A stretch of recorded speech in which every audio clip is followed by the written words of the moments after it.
Thanks, Alan. You guys enjoy the race down there. Green flag in the air. The chase is underway at New Hampshire.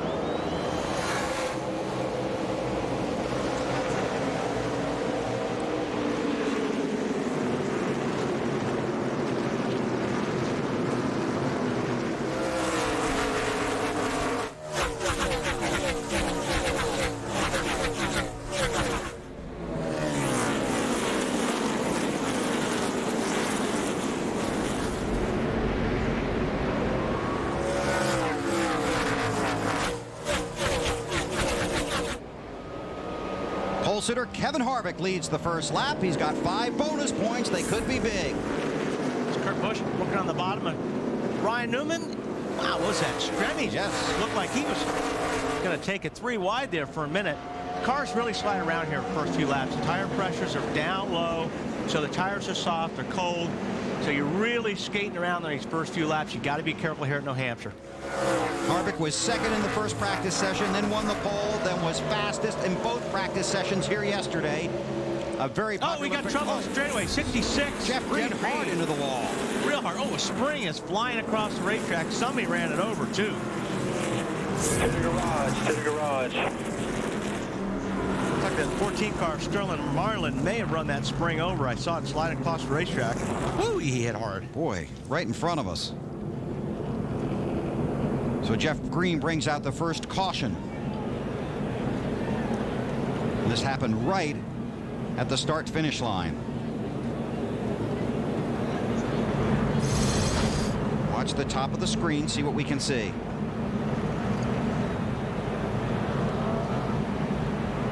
Looks like Kyle Busch gets in the wall. There's a spring that goes slide across the track, and oh yeah, Sterling ran over it, and it's still hung up underneath his car. Now this is on board with Jeff Burton. Okay, looked like Jeff Green got into Kyle Busch. He got in the right rear. See the right rear damage here? He got in the right rear. It turned Kyle Busch into the wall. He's got right front damage too, Alan. Well, they want to check the toe in on the car. You see the bar, well, but you might not be able to see it from there, but the bar down the left side tires of the car there, trying to check the alignment of that front end to the back end, checking underneath the hood as well. They have concerns that they have knocked the front end out of line, and this is a really tough way to start the chase. Well, wasn't it, we were talking about his brother Kurt that ran into trouble just laps into last year's chase earlier, weren't we? Exactly right. You want to get out of the gate strong. And it looked like Jeff Burton might have picked up some front end damage from running into the 66 as well. Yeah, but I think that's pretty much minor. But there's a lot of damage right there to Kyle Busch's car. There's the 31 of Burton. 31 looks fairly clean. Both Burton and Kyle Busch in the chase for the Nextel Cup. Got a little damage on the hood, but that's nothing. That's just paint damage. So the caution comes out early at New Hampshire, and every chaser's greatest fear being involved in the first one in the chase. You're watching NASCAR on TNT.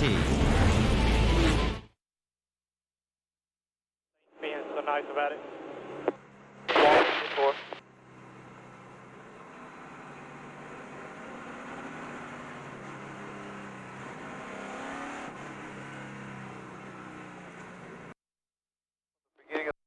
Went across the track and run into somebody. When I turn to the right, the car dips over. When I go to turn back to the left, sometimes the steering's locked. I can't figure out what it is.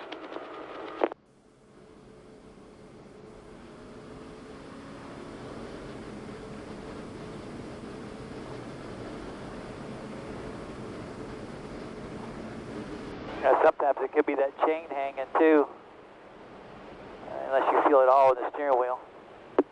Feels like something hydraulic.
Now that's true. You get on TV if you do that.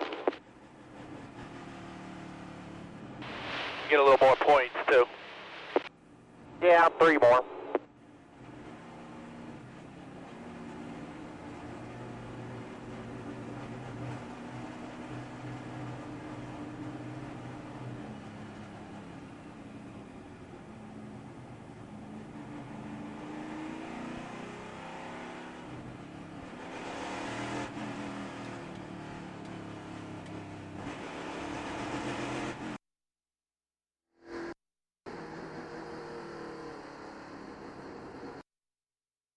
His car looks like he looks like he completely clobbers it with the left front, runs over it, and then it hangs there. So, and he has been on and off of pit road. now Jeff Green's up on the outside of Kyle. Kyle just starts going up the racetrack, turns Kyle into the wall. The 66, he's just got his hands full. He gets tagged a little bit by the 31 car of Jeff Burton. That's not how you want to start your chase, Bill. Nope. Feel gotten one to go. A year ago, it was Kurt Busch in early trouble here in New Hampshire. Alan, today, Kyle. Yeah, this is his 4th pit stop he's coming down pit road for now, Bill. They are still working on the alignment of the front end. They've had some pretty significant damage to the right front tire as well. Right now, they need to come back down pit road. They have to tighten up a tie rod on the right front one more time before they can send Kyle out. And part of the problem is, because he's at the tail end of the line, he doesn't have much time to spend on pit road before the field would come by and put him a lap down. So instead of doing, say, 35, 40 seconds of work, they're doing it in 15 and 20-second bursts at a time, then have to button the hood back up, send him back out, and come back around again. Yeah, it looks like that right front is towed out. It's pointed out a little bit too much, and I know that's probably what they're working on. But he hit the wall pretty hard, and I'm sure it bent something or it knocked something out of alignment for sure. And to underscore Alan's point, by the time Kyle got to his pit stall, the leaders were already in the middle of the backstretch. He's on pit road, now starting to leave, and the field gets the green flag for the restart here at New Hampshire. Jeff Green treated and released from the infield care center.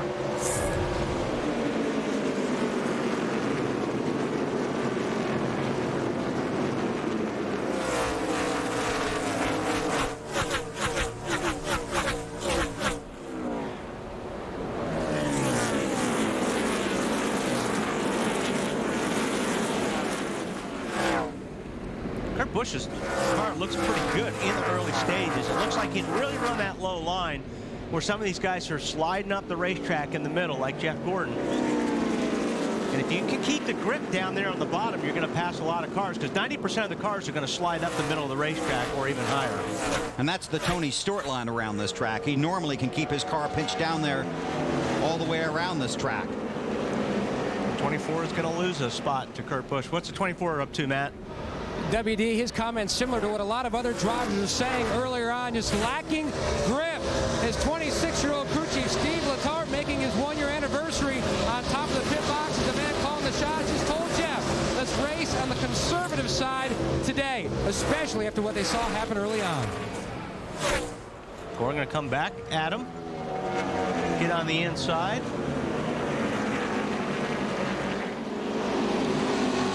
Try to take the position. Gordon made the point here on Friday that Tony Stewart's average finish last season was 8.7.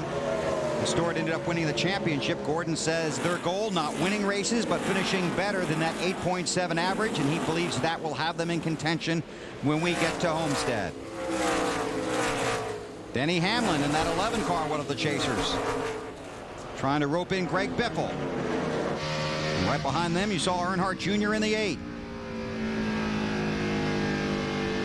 Yeah, they're stacked up 2 by 2 for about 3 or 4 rows. There's Truex in the 1 on the inside of the 25 of Vickers. That's all for about 6 to 11 spot right there. Jimmie Johnson trying to take a position. Alan? Yeah, Bill, we're just going to talk about Denny Hamlin for a minute. I talked with Denny before the race started. You know, his first time in the NASCAR Nextel Cup Series, let alone being a contender for the championship, he said everything everything's fine. It's very calm. It's just another race for me. I really have handled it better than I thought I would. Dale Earnhardt Jr., I didn't feel was very happy with his car yesterday during final practice, but his crew chief Tony Uri Jr. tells me that on the very last run they made in practice, they hit on something. His last lap of practice yesterday was his fastest lap. They think they're going to be okay today. Matt? Greg Biffle not in the chase, but chasing down that 11th spot in the standings. His car extremely loose now. He's tried to dial some front brake into it to tighten up the race car, but he made some interesting comments to his team under the last caution. There's something amiss in the steering box. When he goes to turn to the left, it seems to lock up, so that's a concern on the 16 team. Thanks, Matt. We can update Kyle Busch back on the track, but now off the lead lap. And struggling to keep up with the cars on the lead lap. They pass him in traffic. Early trouble for the 5, AB. Yeah, here's the follow-up now that crew chief Alan Gustafson and the team have had a chance once the race restarted to huddle and talk about the damage they saw under the car. They feel like the front end of the car is towed out. They told Kyle just to take care of it until they can get another caution. They'll bring it back down pit road. They told him it's okay to get lapped. Remember, they've got the lucky dog rule, so he's just trying to hope that he stays the first car one lap down, get a caution, make more repairs, and then get back on the lead lap. That's if you don't wreck it first. Doesn't look good, huh? No, the car, we noticed a tow out on the pit stop, and it's just going to be a handful. It's a handful right now, but once these tires get some laps on it, it's just going to be that much tougher for Kyle to hang on to it. So I know he's driving hard. You got to drive it hard and be careful not to stick it in the wall, because you know you do want to get back in, like AB said, and fix it. You got a long way to go, so you still have time to salvage something out of this. Jeff Green is out of the race. Ted Christopher has scored 7 laps down. He did not have a score at the start of the race. So he's scored, well, 5 laps down now. And Kyle Busch 1 lap down. He is in position to get the lucky dog, but first he's got to keep that car on the track and off the wall, Alan. Yeah, Bill, and Wally, just one more question to put to you about that situation. Wouldn't he be concerned about that right front tire if he has to run a lot of laps on it, knowing that that thing's got to be grinding up if it's not in proper alignment? No, you're absolutely right. I mean, that's the thing. This car's going to get a lot worse, because you're right. That tire is actually pointed in the wrong direction, or too far in the wrong direction, let me say. And yeah, that's going to be a tire wear issue and can cause problems later. So trust me, they need the caution as early as they can get it. And he's far enough up into the field now, like you talked about earlier. He was way back there and he couldn't get into the pits, and he was almost a lap down when he hit pit lane. Now he's far enough up, he can dive into pit lane and he can make those changes without, or actually having more time to do it, because he's further up in the field. Mark Martin currently running in the 19th spot, trying to get a position from Carl Edwards, and an update from Marty.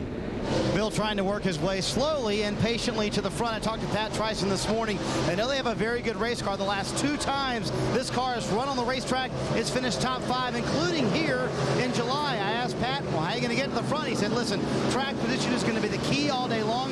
We have some fast cars in the back with us, like Tony Stewart, right behind him right now. They may try 2 tires on an early stop, knowing that will give them the position they need, and they think the car will run well enough on those 2 tires to keep them out front. We'll see what they do on that first stop. See if he can lock onto the bumper of that 20, because as BP would say, he's going somewhere. Tony Stewart marching forward for starting 32nd. Matt Kenseth started 25th. He's in the 24th spot. And Casey Kane, who started deep in the field, locked in traffic, back in 29th. On board with Kevin Harvick from the pole, the popular pick in the garage to win today. He's out front at New Hampshire.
just switched ignition boxes. I'm going to miss them off.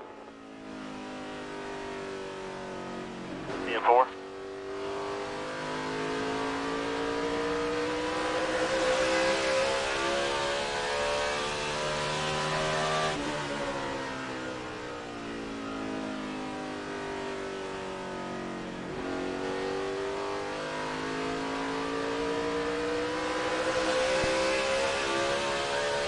It's getting worse every lap. Or look at your volt gauge and stuff. Make sure you don't need to cut everything off.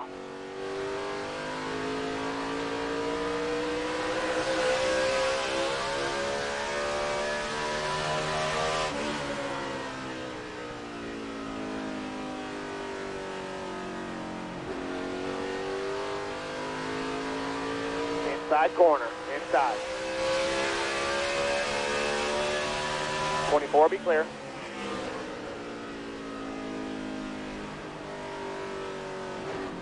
Outside. Outside.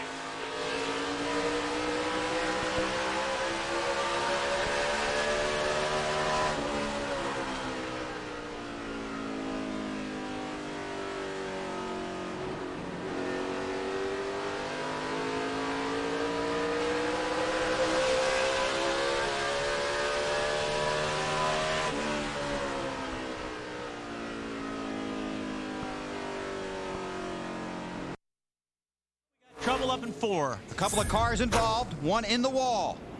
The caution is out here at New Hampshire. Joe Nemechek, a former winner here in Loudon. Fired up, Joe. Go ahead and roll. And he comes across the track right in front of the two race leaders and heads for pit road.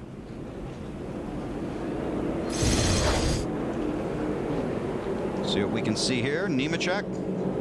Looks like he just drifted up in front of Scott Riggs, and Scott Riggs got into the bumper, turned him around. That happened right in front of Matt Kenseth, who's in 21st spot there.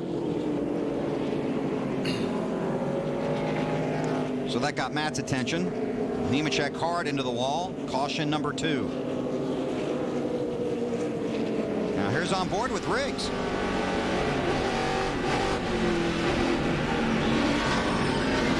Scott got after the gas a little bit earlier than Joe did. I think when Joe slid off the racetrack a little bit, it looked like the car was a little bit loose and he was having a hard time getting on the throttle. But it looks like that thing's bent too. 20, like the rear end's bent. Yep, 29 laps are complete. Will be interesting to see what pit strategy unfolds here early in the race. Leaders are coming. Harvick waited to the last minute, but he decided to follow Gordon. And everybody else is too.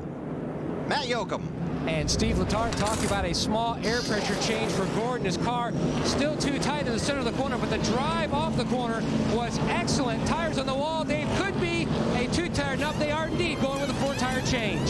48 car, pretty good, Matt. Just a slight air pressure adjustment on the left side. He's had to slowly get around the 2 car to get into his pit. May cost him some time, Alan. Kevin Harvick just reported before the caution to his team he switched ignition boxes on his car. Said his engine picked up a miss. They're talking about that while they make a chassis adjustment and make a 4-tire change on the 29 car. Alan, the caution fell perfect for Mark Martin and his team. Exactly what they wanted. Lacked a little front grip. They did take the 2 tires as advertised. 3/4 of a round in the right rear. Just a little too tight for Mark. And you see the Nextel race off of pit road. That says Denny Hamlin and Jeff Burton come out first and second. That's what the computer says. There's the video. Hamlin looks to be first there.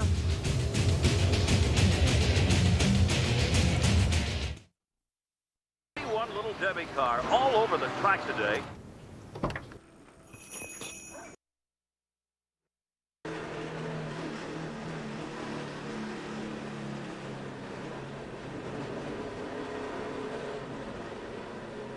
That miss, is it coming and going, or I mean, is it just been steady? What can you tell us about it? Feels like it's floats are too low, and just feels like that's what it is up off the corner, just running out of fuel. Hey, 10-4.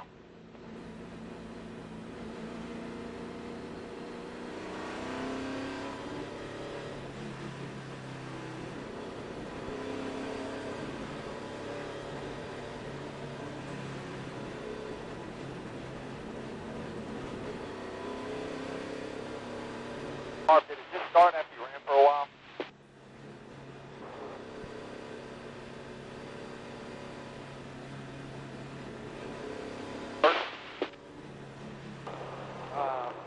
Well, I mean, it got worse from the first couple laps, but after that, it stayed consistent. The last 10 laps.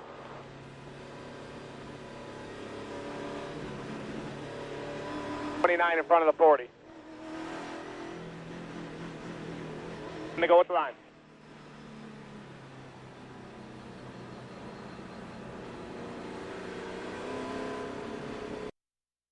Set out to build an entirely new type of motorcycle.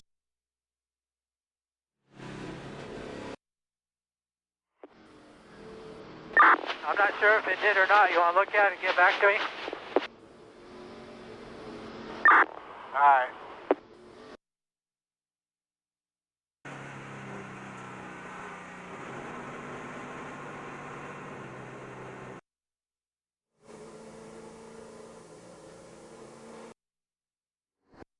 Okay, lights out. We're going this time.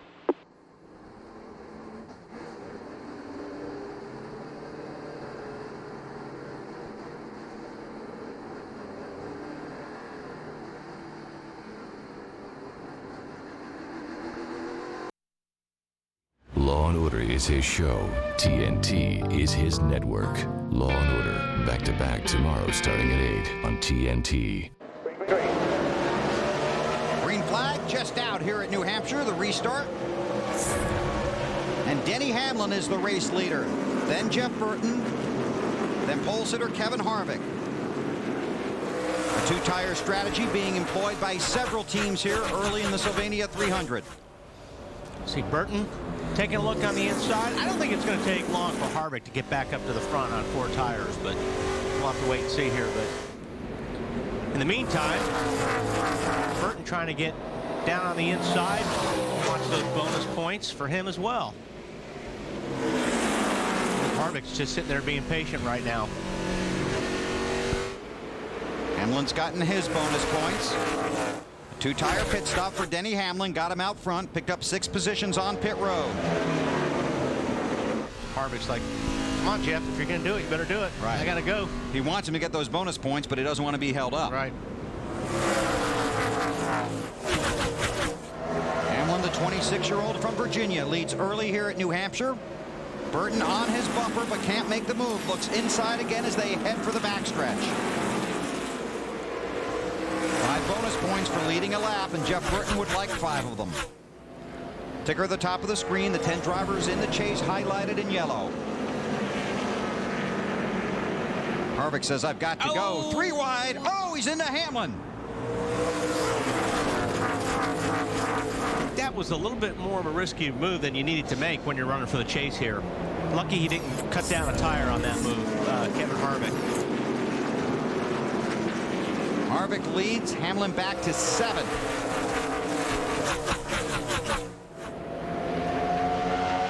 You said something about patience earlier, didn't you? Yes, I did. None was shown there. See Mark Martin in the 6th car. A 2-tire stop for Mark. That helped him pick up a number of positions off of pit road. Martin runs in the 4th spot. Stremme, Busch, and Earnhardt racing for 5th right here. It's on board with Earnhardt Jr. Kurt Busch in the 2. David Stremme in the 40. Earnhardt Jr. with a move to the inside.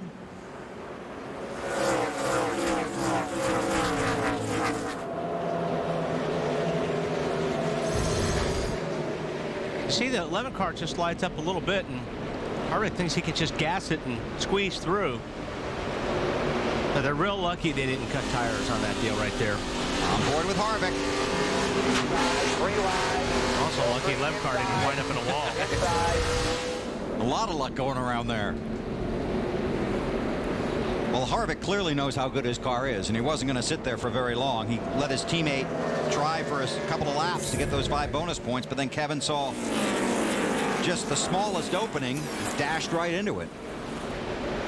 I'm not sure he needed it, but that was more of a desperate move. I don't think that was really necessary. His car was so much better. I think if he would have just waited a lap or 2, he could have pass him down on the bottom.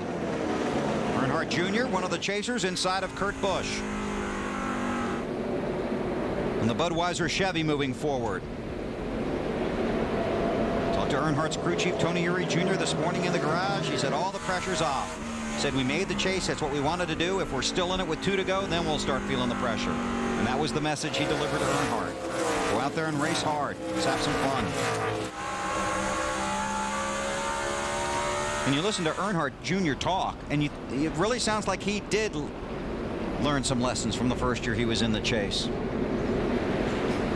Yeah, that wreck with Carl Edwards in Atlanta that year too. Right. And Earnhardt took full blame for that. So lessons learned, and now Earnhardt back in the chase. Gordon's gotten the position from Jeff Burton. So Jeff Gordon runs second. Burton is third. Martin fourth, and Earnhardt Jr. is fifth. Chasers running first through fifth right now. An update on Earnhardt from Alan Bestwick. Yeah, Bill, you know, another word that Earnhardt Jr. has thrown around this weekend, redemption. Remember what happened to them in the race here in July, if you weren't with us for that? Engine failure. About halfway through the race, he finished 43rd. Part of a 2-week slide that dropped him from in to out of the championship, and he spent the next month trying to scramble his way back up. So Earnhardt Jr. wants to come here today, have a good solid run. He feels like they need to redeem themselves from the troubles they had here back in July, which, by the way, was a timing belt that failed on that car.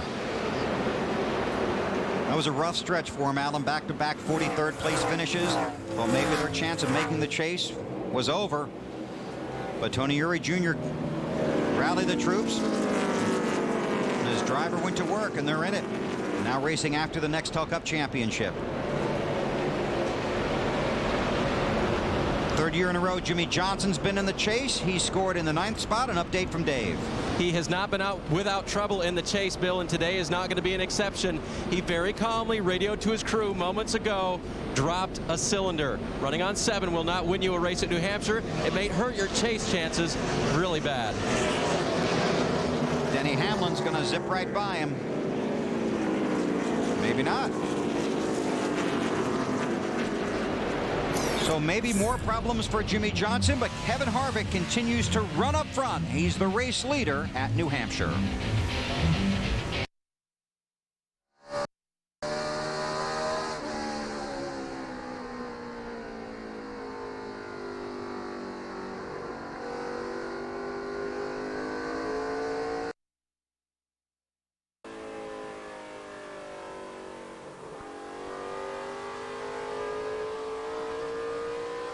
Fast lap out there last lap. Nice rhythm.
Yeah, somebody's got a wounded motor right there in front of you.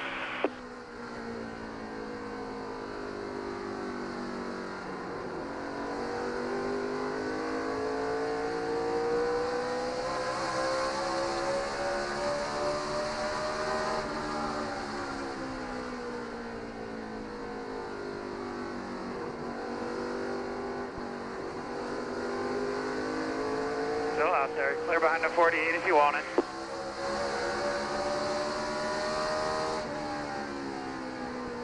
Still out there. That's your door, outside, door. Clear.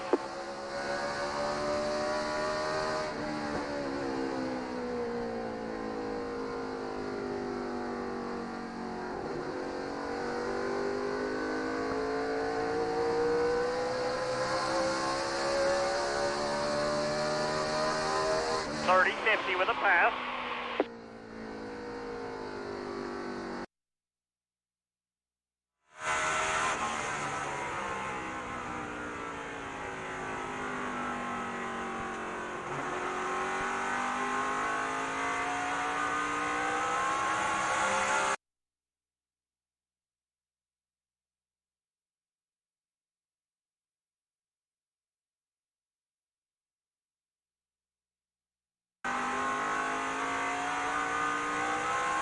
Clear by 2.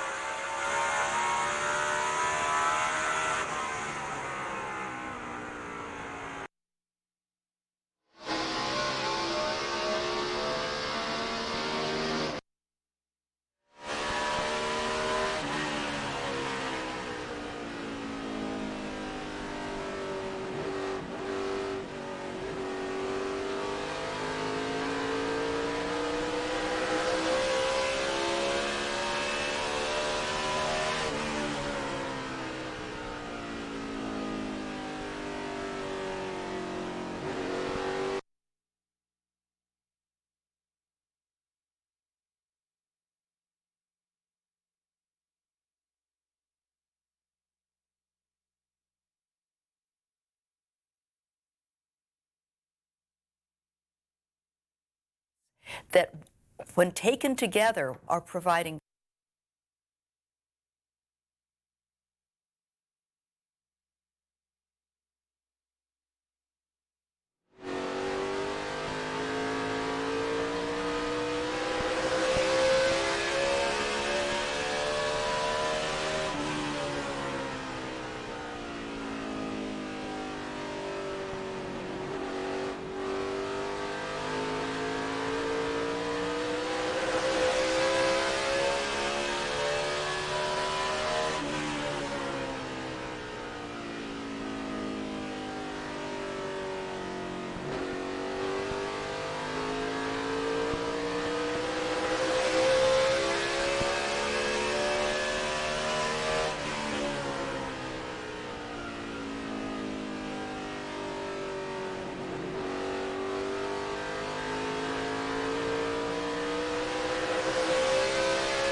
front end through the corners. He needs some more forward bite, but they made no changes on that stop. They wanted to get as much track position as they could. Matt?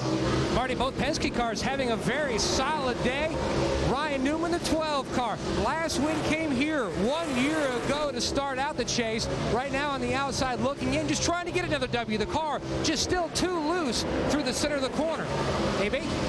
Well, here's the driver of the day nominee so far. That would be Reed Sorensen in this 41 car. He took the green flag back in 31st place, drove up to 20th before the pit stop, took 4 tires on the stop, and now he's driven himself all the way up to the 13th place. It was on lap 42 that Chase contender Jimmie Johnson radioed in that he had a cylinder, that he'd lost a cylinder on the 48. 13 laps later, they asked him, is it any worse? He said, no, it is the same. They're preparing to go under the hood on the next stop. Perhaps something as simple as just a bad plug wire. Marty? Meantime, Jimmie Johnson's good friend Casey Mears is about to pass him. Currently, he's in 15th. The car a little loose in the middle of the corner, a little tight coming off the corner. They made an air pressure and wedge adjustment on the last stop for Casey. He, too, going to the front of the field. For Matt Kenseth, the struggling weekend continues. They couldn't figure out what they wanted to do on the last stop, and they had a debate about it on the radio. No, I said I'm tight. I'm middle of the corner and exit. Tight, tight, tight. We need to make it looser. Okay, whatever. I don't know, Matt. If it's loose in, do we want to work on that, or what do we want to do getting off here? No, you need to work on the center and the exit. We need to get it off the corner and through the center somehow. Make it looser in the middle, and that'll help the exit. We need to turn in the middle. Multiple problems for the 17 team to fix, so what they did, pound on left side tires, up 2 rounds on the track bar. They enter the chase with the championship leaders with 5 straight top 10 finishes, but they have their work cut out today in New Hampshire. AB? And looking back at Kyle Busch, who entered this race in the chase for the championship in 4th position in points. Of course, had the contact just 1 lap into the race and lost a lap after limping around. He got the lucky dog pass, got back on the lead lap at the caution at lap 28. They've continued to chip away on repairs on this car. Right now, Kyle Busch is back in 34th place, but on the lead lap. And a long time to work on it. 239 laps to go. Jeff Gordon, the 19th race he's led this season. That's the most of any driver. Missed the chase 1 year ago. Used the last 10.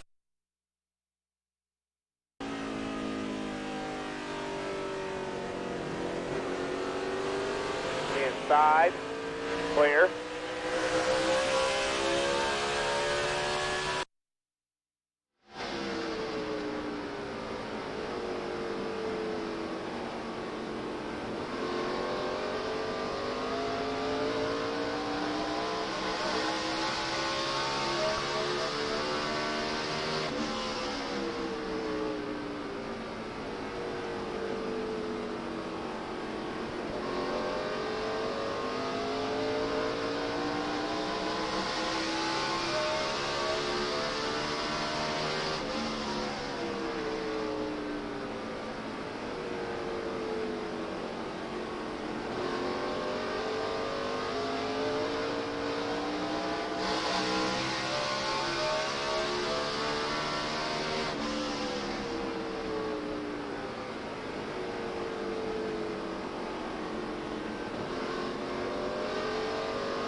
Still 8 car lengths back to the 25.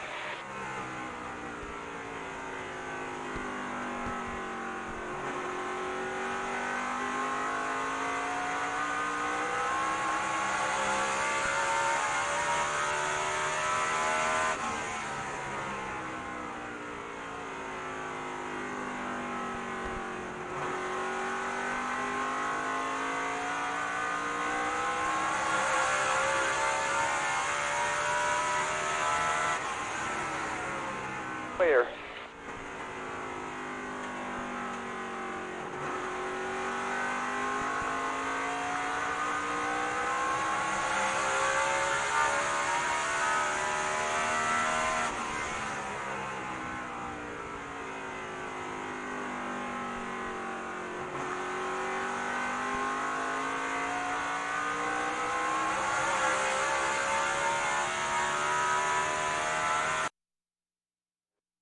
Still there. Still there. Clear, all clear.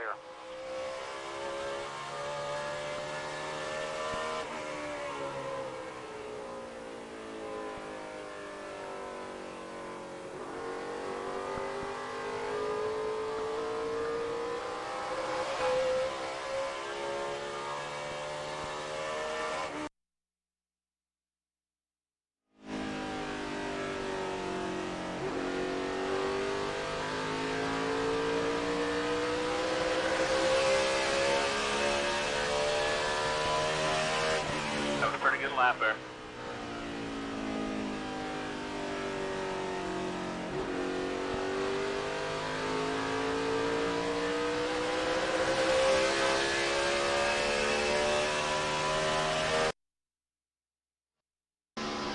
Why would we just have Joe take the tire off?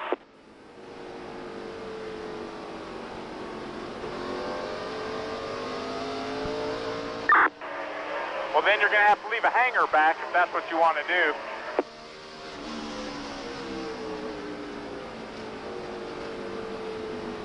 It's all going to have to be done under caution. The only way we're going to be able to do it. And we could also use a gas man, maybe. We'll just, let me think about it here.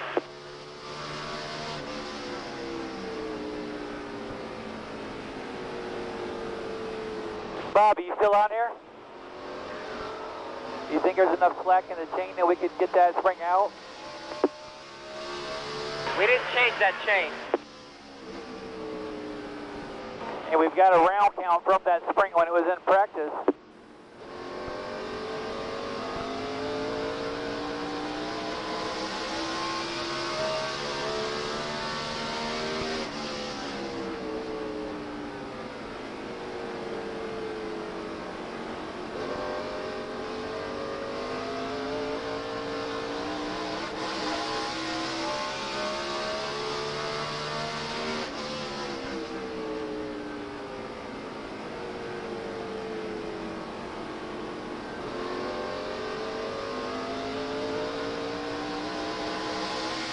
I've got a round. You need to run in the top 10 every race. Somebody's going to be able to put that kind of a run together, and you need to be able to do that to win a championship. So obviously just concentrating on minimizing mistakes and failures and things of that nature. Now the counterpoint to that is you get the most points by winning races. But Wally, as a driver, is it hard to go out there and race to just avoid bad finishes? Well, you know, I think what he's doing, I mean, not if you have a good car, Alan. I mean, if you have a good race car, you can find your spot on the racetrack. You can run in the top 5. If your car's good enough, you could ride there until the end of the race and then go for the win. So I don't think it's hard to do that if you have a good car. If you don't and you're struggling, then that's a little bit different. It's harder to stay out of trouble, and it's harder to, you know, to do that. But you know, it looks like today Earnhardt's got, and there's some guys in the chase that haven't won a race this year. Right. You know, so the championship is not. It's not really, doesn't rely on you winning races. Consistency is what wins you the championship. There's Dale Jr. at work. And this is a racetrack you really have to wait on. And what I mean by that, you know, you go down the straightaways. When you get to the corner, you brake pretty hard, but then you get off the brake pedal and you let the car coast. And you let it coast through the center until the car feels good. Then you start picking up the throttle. And then you really start pushing the throttle hard from the middle of the corner off. So it's just a kind of a racetrack. It's a lot of feel coming through the seat and the steering wheel. And you slowly ease back into the throttle. Right. You're just feeding the gas, and then when you're about 3/4 through the corner is actually when you just want to drop it really hard to the floor. And here's something else to think about along the lines of what Earnhardt was talking about. There are tracks in the chase where drivers don't run exceptionally well.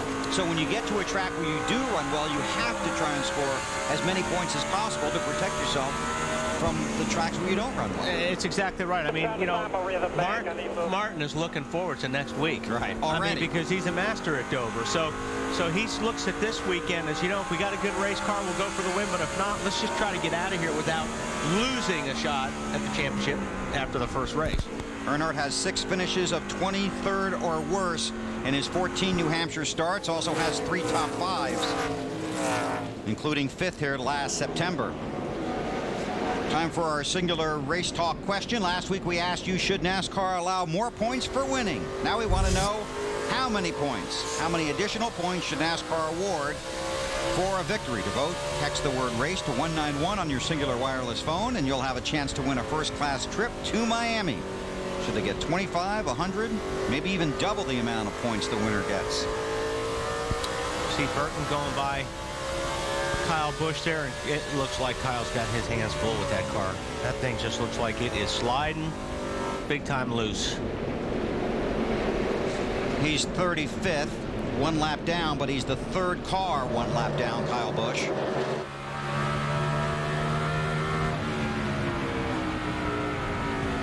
Let's get an update from Matt. Bill trying to utilize the concept of teammates. Jeff Burton and Kevin Harvick came to New Hampshire with slightly different game plans as far as chassis setup.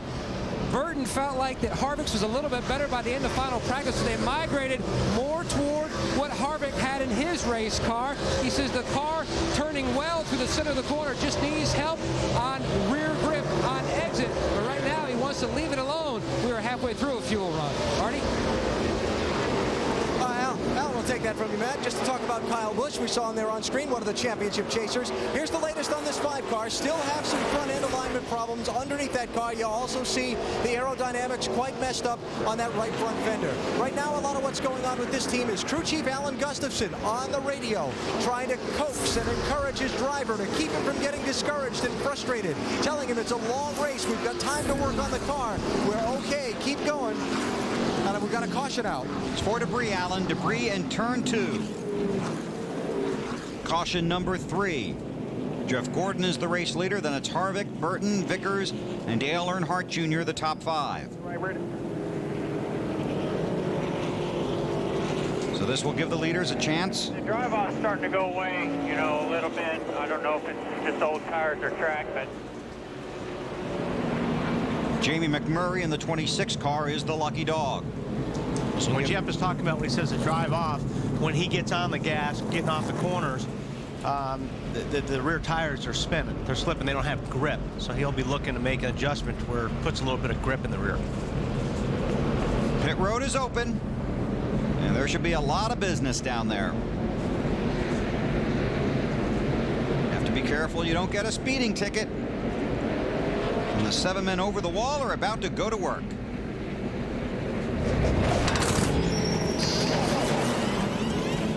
And Bill, Mark Martin reminded Pat Trice, and Pat Trice reminded Mark Martin, watch that speed when you come to pit road. Several other cars pitting down pit road to Matt. Jeff Gordon at the top of your screen. Small air pressure adjustment in the right rear. Service is already complete to try to help his drive off the corner. Kevin Harvick's team going to take a little extra time. They just put a spring rubber in the right rear of this car, so he may lose a couple of spots on this pit stop. He came in 3rd, a 4-tire change, and the 29 down and away. Dave? The 48 car of Jimmie Johnson has come to a stop in his pit stall. Ron Malik and Danny Emmerich, the engine tuner, are going to look underneath to see if they can see anything that's off, perhaps that plug wire. Jimmie said the engine was very smooth, even though on 7 cylinders, so he suspected it might be. They're still going to work under there. They tell the guys where the pace car is on the track, and they're only putting 2 pins in the hood because they plan to come back in and continue working. get it back open. Come on, go. So Johnson will head back out on the track, make a lap, and come back to the attention of his crew on pit road under caution at New Hampshire.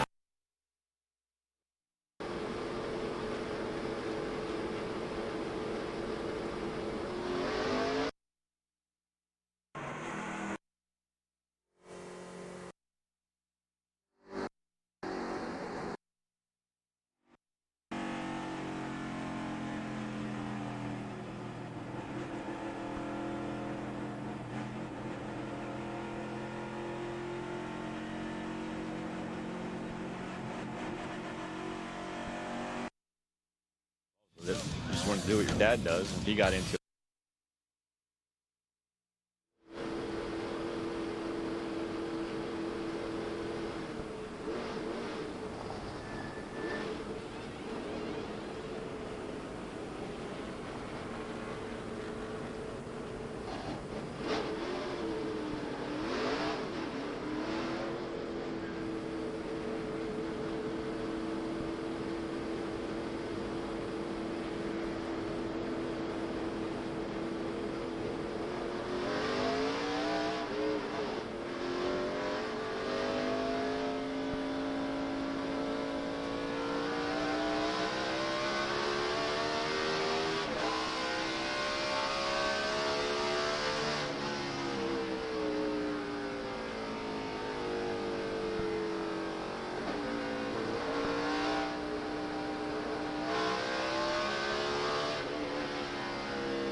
You are watching the Sylvania 300 from the New Hampshire International Speedway on NASCAR In-Car.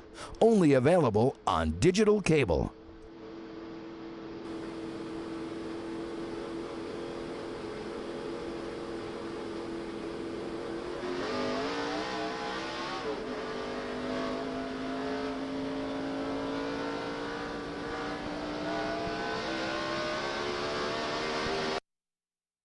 Victory lane, Kyle Petty in the inside row. 32 cars on the lead lap. Jeff Gordon is the race leader. Here we go.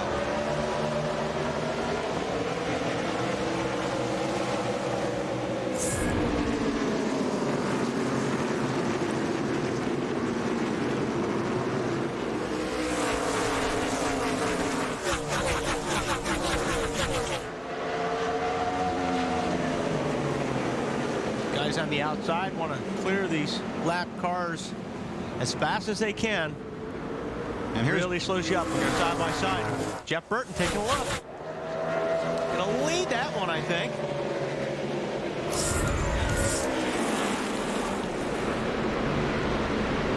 Eddie Christopher. No caution yet. Stay under green. Burton did lead the last lap. 5 bonus points for him. On board with his teammate Kevin Harvick, looking at the 24 of Gordon. Gordon has a teammate behind him, the 25 of Vickers. And Mark Martin runs 5th. The 2-tire strategy for Jeff Burton worked out great.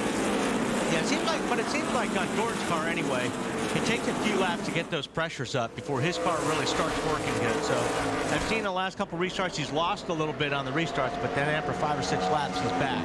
Burton used 2 tires to gain pit positions, then a forced tire stop. Alan, you watching the 29? Yeah, Bill, I just want to do 2 things. First of all, I'll tell you that they did put a spring rubber in the right rear to try and help the handling of the car. It was something, this chassis configuration, something they had run in practice. They think it will help them a lot now. The other thing is they took the time to put that spring rubber in and never gave up a spot on pit road. That's a whale of a job by this pit crew. Marty? Speaking of 2 tires, it also worked for Mark Martin, who was able to hang in the top 6. He was running 6th when he came to pit road. Caution on the racetrack. Jimmie Johnson, guys. Hard into the wall. Caution is out at New Hampshire. Still off, fellas. Wow. Can't hit it. Spotter saying there was contact with another car. Chad Canals, crew chief for Jimmie.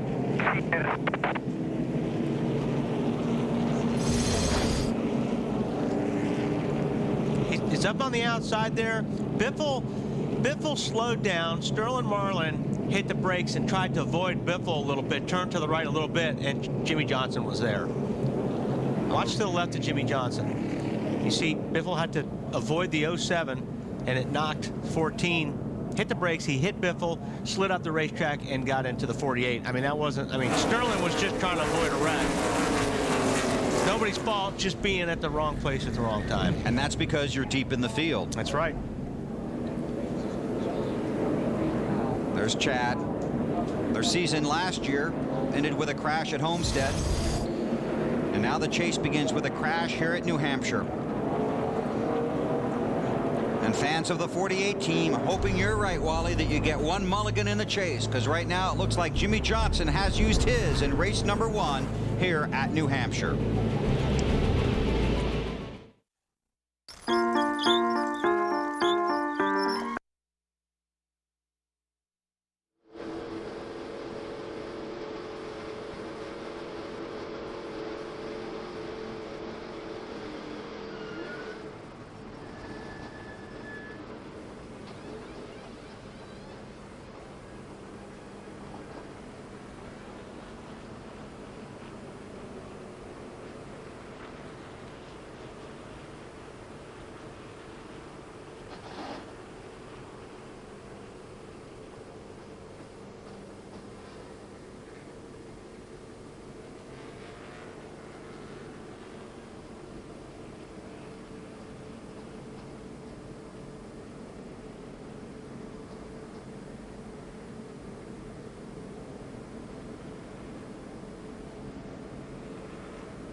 talking about that on the box. I wonder if we ought to come up a half pound or something on the left front.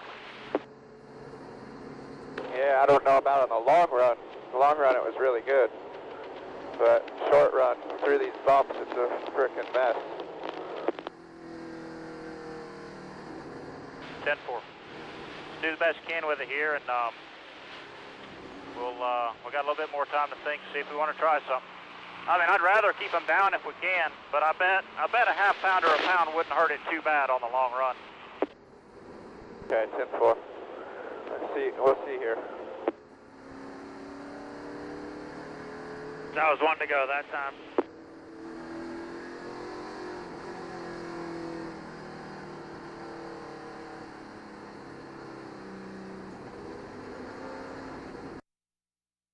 The one to go here at New Hampshire, but there you see the story of 3 of the drivers in the chase for the Nextel Cup Championship. The 2 big stories, Kyle Busch hitting the wall early, and Jimmie Johnson's car now on the back of a wrecker heading for the garage where Marty Snyder is. Well, guys, just to update you, Jimmie has gone into the infield care center, but take a look inside the garage area where the 48 team was ultra prepared in case anything did happen. They had a frame straightener, which is the thing off to the right. You see the little hook right there. They also had a welding kit ready to go in case anything did happen in the race today. There's that frame straightener, the big black thing you see right there in the L shape. That straightens out the frame of a race car, so they were ready in case this did happen. Bill, we'll get a word with Jimmie in just a moment. Thanks, Marty. A break for Johnson. Jeff Burton leads.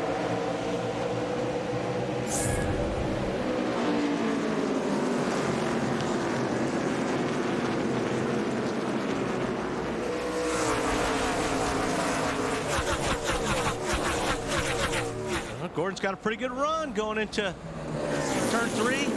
Looks down at the bottom. Not quite enough. But you get the feeling in a couple of laps. I do. At the 24, it just takes a few laps. Then you got the 29 there. It looks like he's going to fill that bottom lane after they've made those adjustments. Got another car on the wall. David Gillen in 38. Heavy damage on the right rear. Still staying green. Harvick and Gordon battling for position.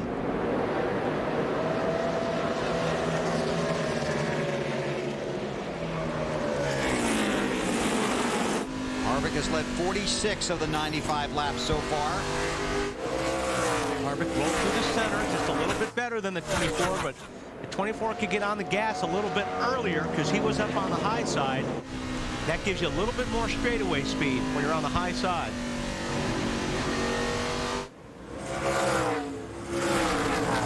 Gordon's teammate, Harvick in the 25, right behind, or Vickers in the 25, right behind Harvick.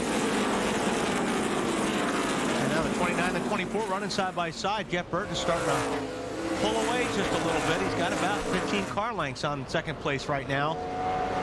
These two are racing hard. They are. Caution is out. Part of a tire. That was probably off of the 38 car, I would suspect. It's down between turns 1 and 2. Oh, it's off the 22. Off of Dave Blaney's car. Of the strong run at Richmond.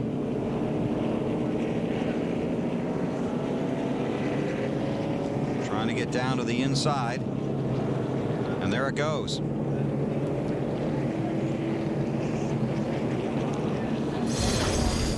And Blaney did a good job holding on to that car. Marty. Well, Bill, perhaps prophetic words in our pre-race show. Jimmie said you can't win the championship today, but you can lose it. What happened? We unfortunately had a problem with the engine, lost a cylinder. The thing was still running right, so we thought maybe a plug wire or a plug or something was wrong with it. And we came in and looked at the plug wires. We couldn't find anything there, so we're just trying to get to the next caution so we can work on it again. And unfortunately, we were the next caution. I know you had an initial assessment out on the racetrack, but how bad is the damage? That was a pretty good hit, so I hope we can get back out and meet the minimum speed and roll around out there and do what we need to for points. But that was a pretty hard hit. I was on the outside of the 14, and something happened. He came up into me and it pointed me me straight at the wall, and off I went. This is your third time in the chase, Jimmie. Can you recover from this? I don't know. It's we just got to see. It's way too early. I hope that I don't eat the words that I said early on where you could lose it today. It's nothing on our behalf, just something weird with the engine that put us back there, and then I'm not really exactly sure what took place on the track that got me caught up in the wreck. Jimmie will go assess the damage now, and he did get out of the ambulance with a smile, but obviously a lot of broken hearts here in the 48 camp, Bill. For sure, Marty. And they're in that hole you were talking about. It really is. It's a hard place to get out of. Watch this. The 17 and 22 here make contact. That could, cut his left rear down sure right did. there. Normally when you see the tire come apart like that, it's because you've made contact with somebody else. And you're running so flat here that you're so flat on the racetrack that when you bump into each other, you're just square, tire to tire, wheel to wheel, and you get a little bit of that sheet metal, it can cut the tire. Kyle Petty was the lucky dog under the previous caution. Travis Kvapil the lucky dog this time. Jeff Burton is the race leader. Sleeplessness.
.32 is going to be coming up on your outside. He's 5 cars back.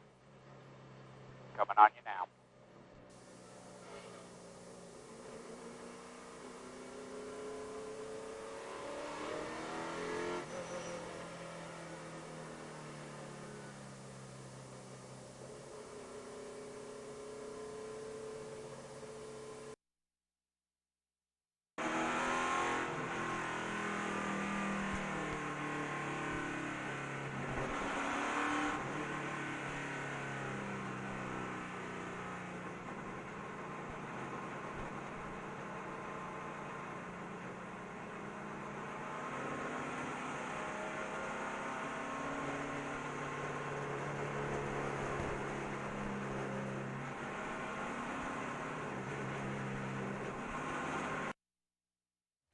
Sports.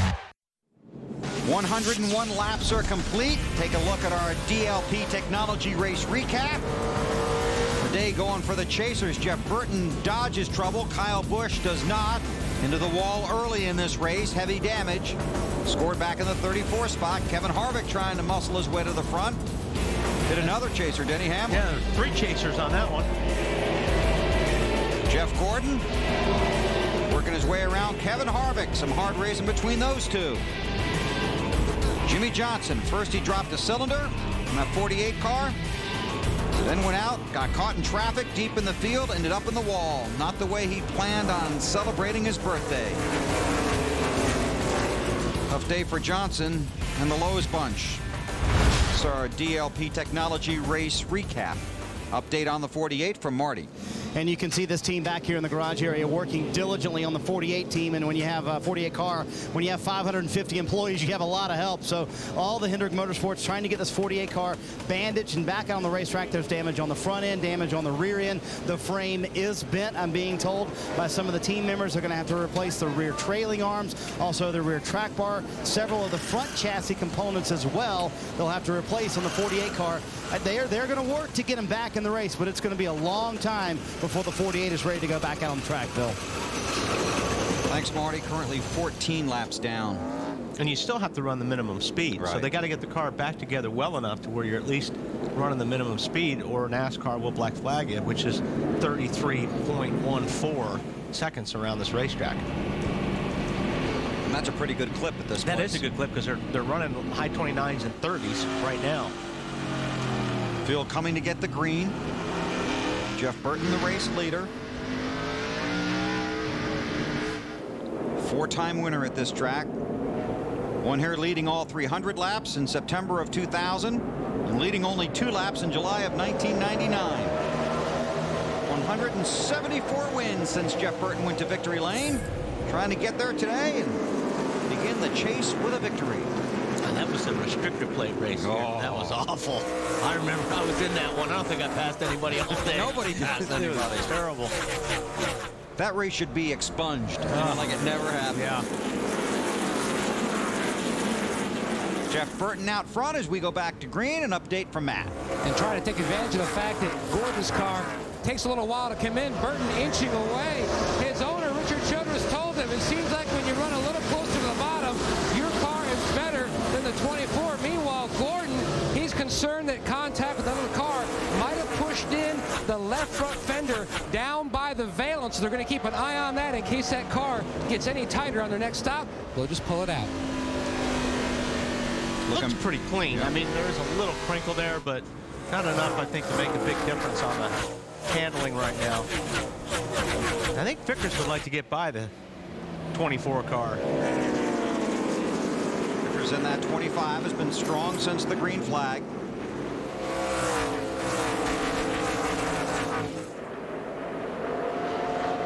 Brian Vickers has had some really impressive runs this season and almost nothing to show for it. Yeah.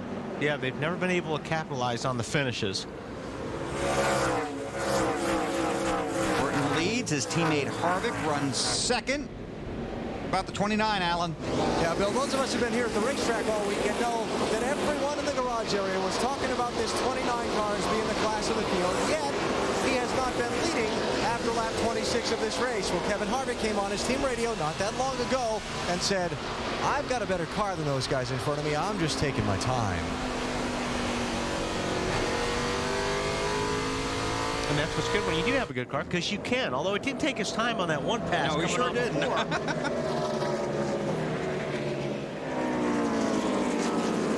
Decided to try and muscle his way through. You see the championship standings. 107 laps into the chase. About 3,900 miles to go for the checkered flag at Homestead. You can see Jimmie Johnson way back there in the 10th spot.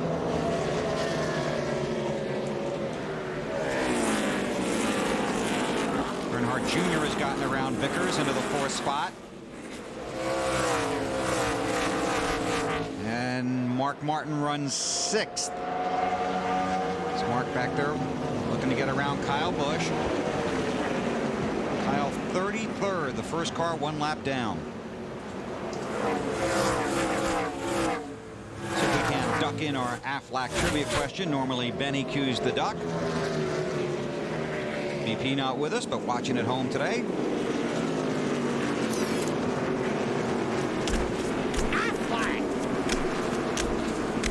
Who are the 4 chase contenders who have never led the championship standings?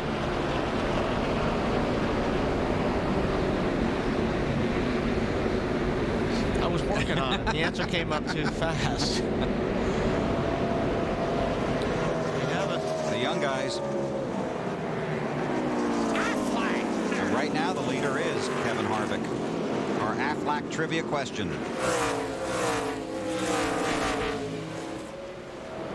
Marty, what are you working on? I'm trying to figure out what's going on with Casey Kane. He's kind of fading back through the field, Bill. Same car they finished third with last week at Richmond. But Casey on this run, not happy at all. They were up in the top 10, but as you see, now in 15th, the car is fading as these tires get older. No front grip at all. He just came on the radio and said, man, this thing will not turn at all. Right now in 15th. And he's going to lose that spot to Greg Biffle. And they were doing some work on that 16 car on pit road, and it looks a little bit better now, too.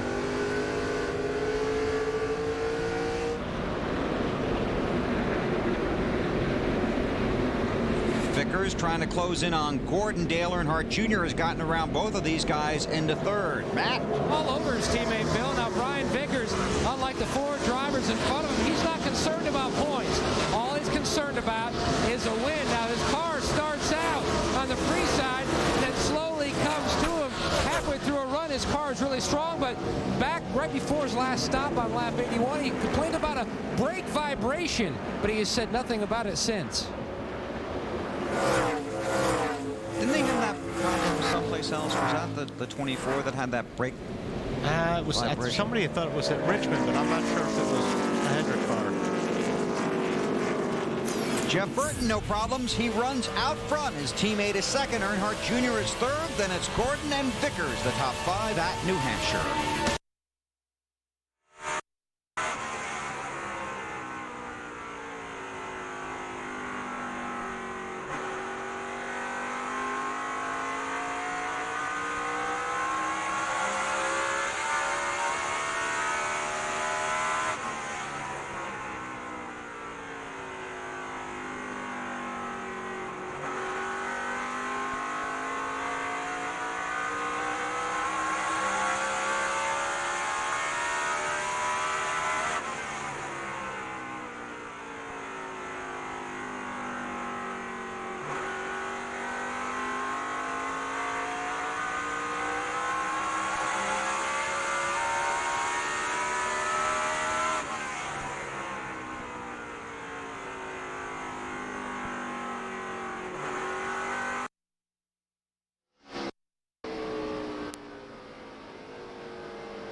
But he's out front now, leading his teammate Kevin Harvick.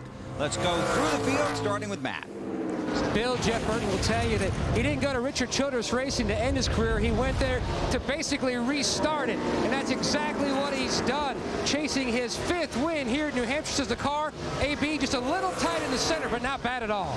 You know, you think about these guys racing for the championship, Matt, like Kevin Harvick running second right now, and you think they're under so much pressure.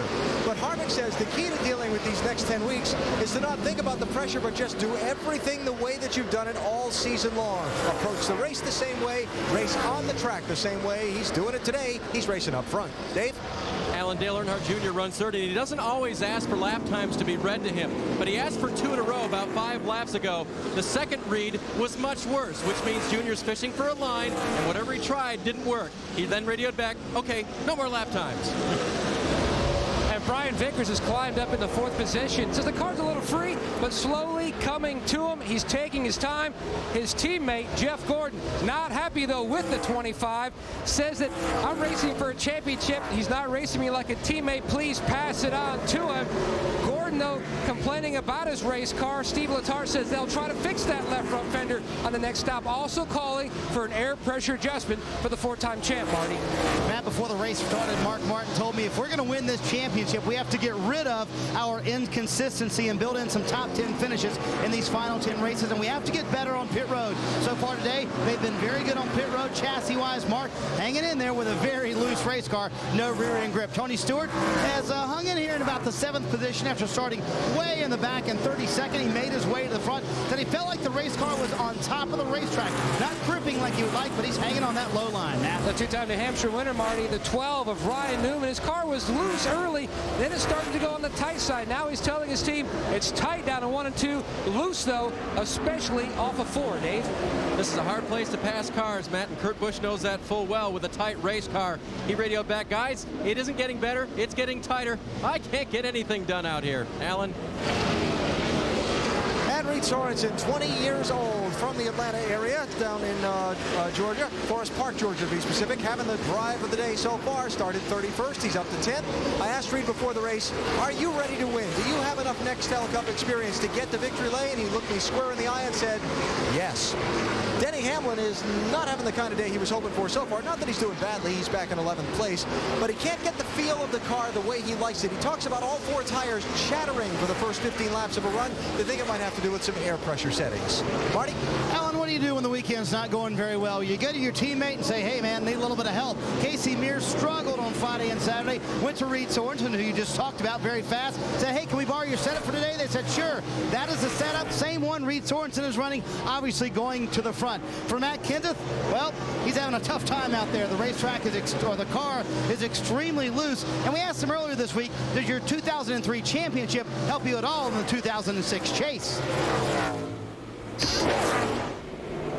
I don't think it really matters much, to be honest with you. I think, you know, whoever's got the cars that are performing the best and, you know, takes the good performing cars and gets the good finishes is going to win the championship. I don't think there's that much to having experience or not having it. You know, you see, you know, young guys getting good cars with good teams and they're out there winning races right away. And you can see, you know, veterans, if they're not with such a good team or don't have things going good, they're not going to run good. So it's a team sport, and it's all about everybody, you know, how good everybody as a group is doing their job together. But the experience does come into factor. Matt Kenseth, in fact, earlier thought he had a flat tire, didn't panic about it, stayed out on the racetrack, and that seems to have gone away. Matt? All the Ganassi cars having a very good day. The 40 of David Stremme. Now, he was tight earlier. He also tried the right side tire idea back on lap 30 for track position. It seemed to help the car. Still tight, though, especially in the center of the corner, fading back a little bit. Meanwhile, the 16 of Greg Biffle started the day over 260 points behind 11th place Tony Stewart. That's his goal. They made an extended stay on pit road trying to dial in this chassis. Restarted 32nd, made his way into the top 15s. Marty? And Matt, it is a long way back now to Casey Kane. He is in 28. Just cannot get this car to turn. He said, I don't know what you guys want me to do, but we need some major changes on the next stop. Kenny Francis, the crew chief, came on the radio, said, you know what? We may have a tire going down. We're ready on the wall if you need to come, but let's try and stay out there if we can. Bill? Thanks, guys. Casey Kane runs in the 29th position. There are 32 cars on the lead lap. Kyle Busch, another chaser, is in 33rd. He's the first car a lap down. Jimmie Johnson scored in 41st back in the garage.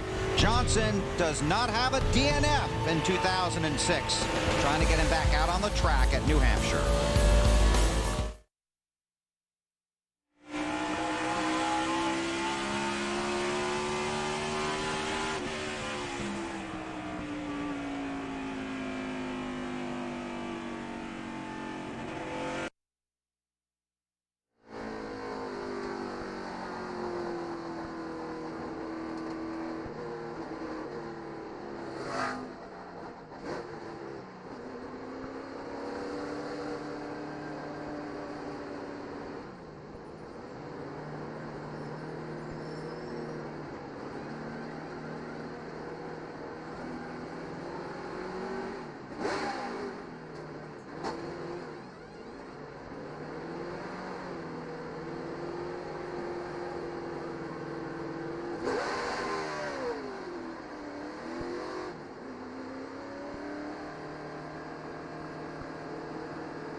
begin to approach the leaders, and that's what he's doing.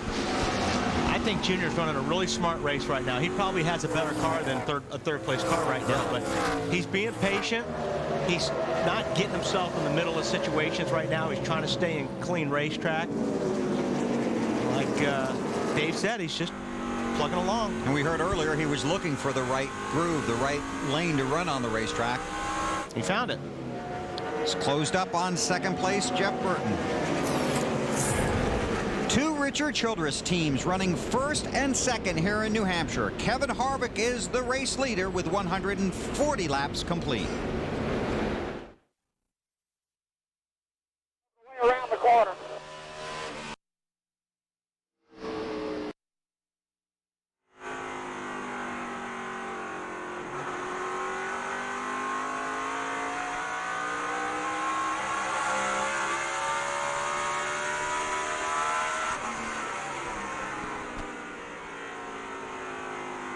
Here.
Here.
Track on Friday, right? In your State Farm car. Is it smooth? Is it a smooth race? Yeah, the track is very smooth. And it's funny how when you go out there and you walk and you look at these corners, and it's always Pocono always amazes me too.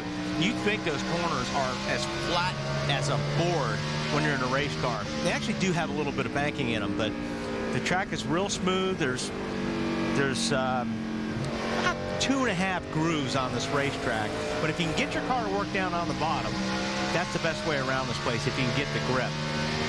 But the brakes are real important here because you do use them a lot. They put a note in there too, didn't they? This way up, I think, or something like that. Harvick continues to lead. We could be looking at some green flag pit stops coming up, not too far away. You're watching NASCAR.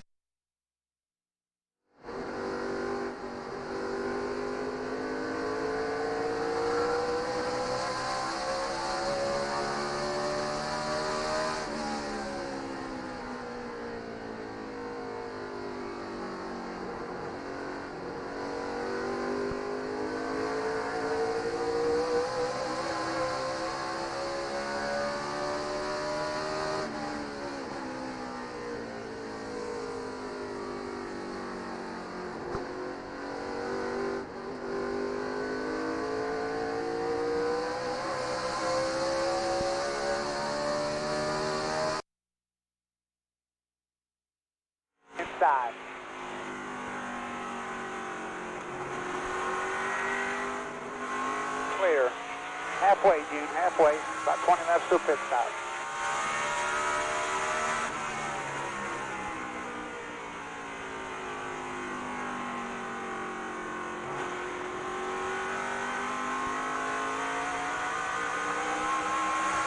Side to center. In fourth.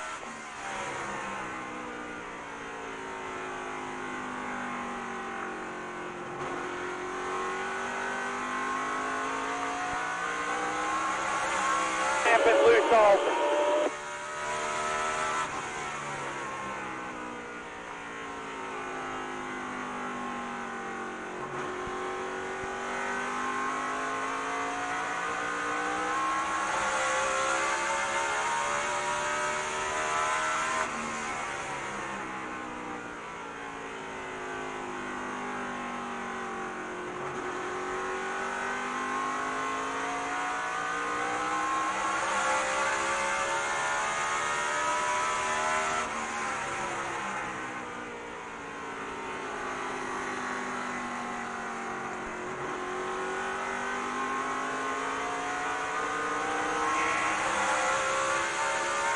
Clear. One car length back to the 24, Gene.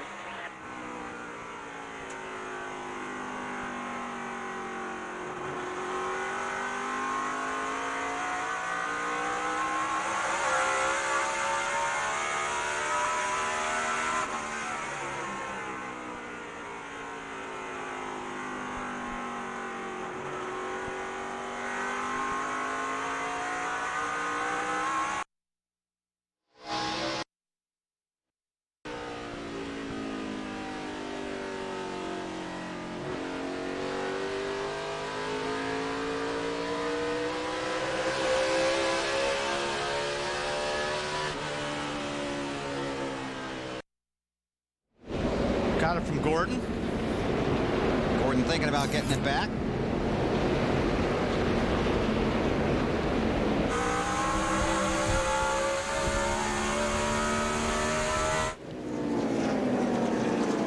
Meanwhile, Gordon's teammate Jimmie Johnson has returned to the track. Marty? Bill just returned to the racetrack, and they bandaged the race car back together and actually sent Jimmie Johnson around the garage area. Did a couple of quick laps as best they could in the garage area, making sure everything was okay. It was 40 minutes they spent in the garage area, 19 men at one point that I counted, working on getting this 48 car back out on the racetrack. Now the question is, can he meet minimum speed?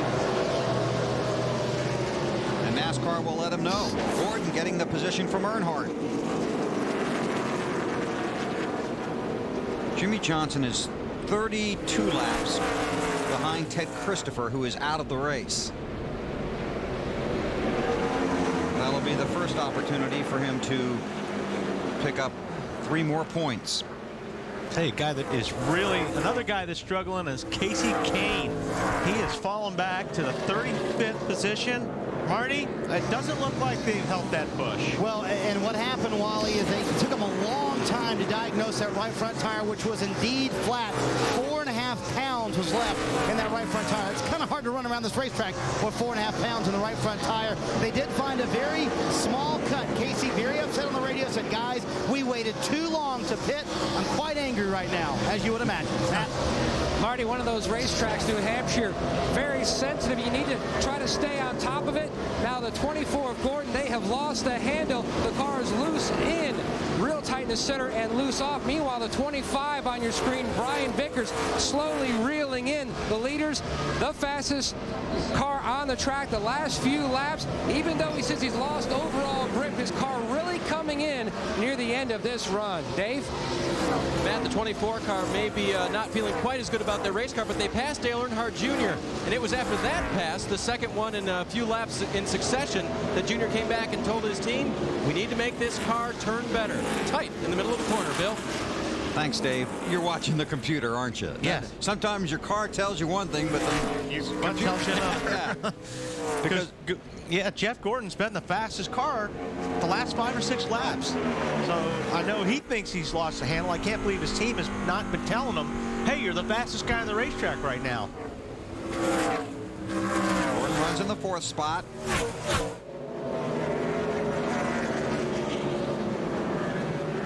Tony Stewart in 5th. That 20 car, then Earnhardt Jr. Mark Martin is 7th. Marty, you got a car out there you haven't wrecked yet. Yeah, exactly. And Stewart's having an outstanding day, Bill, and I haven't wrecked this car yet. And in fact, Tony was around all the other chasers, especially as mentioned a couple of times on the radio, being very patient around other race cars. Also knows what a good race car he has. A little bobble there coming off turn 4. Brand new race car. They tested at Milwaukee, the sister car to the one they wrecked early in practice at Richmond. And they probably wish they had this one as the backup because the car is excellent today, Tony. Extremely happy and very good, especially on these old tires. That's why he was able to get around the 8 car. Thanks, Marty. Tony Stewart, the defending series champion. There'll be a new champion at the end of this season. Kevin Harvick.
All around.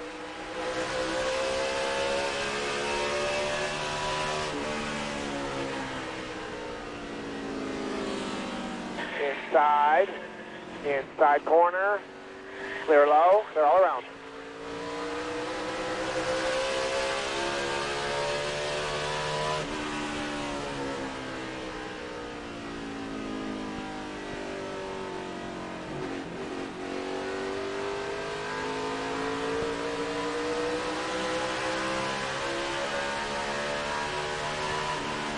Got the one outside there, one's clear.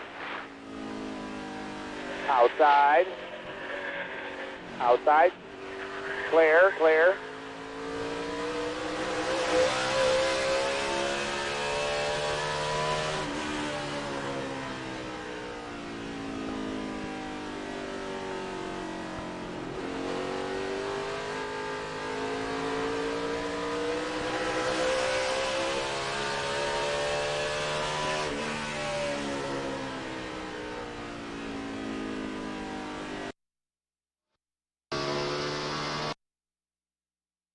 Go, get road speed. You can get right there, go. Clear right there, June, clear right there. 6 is up top. Side.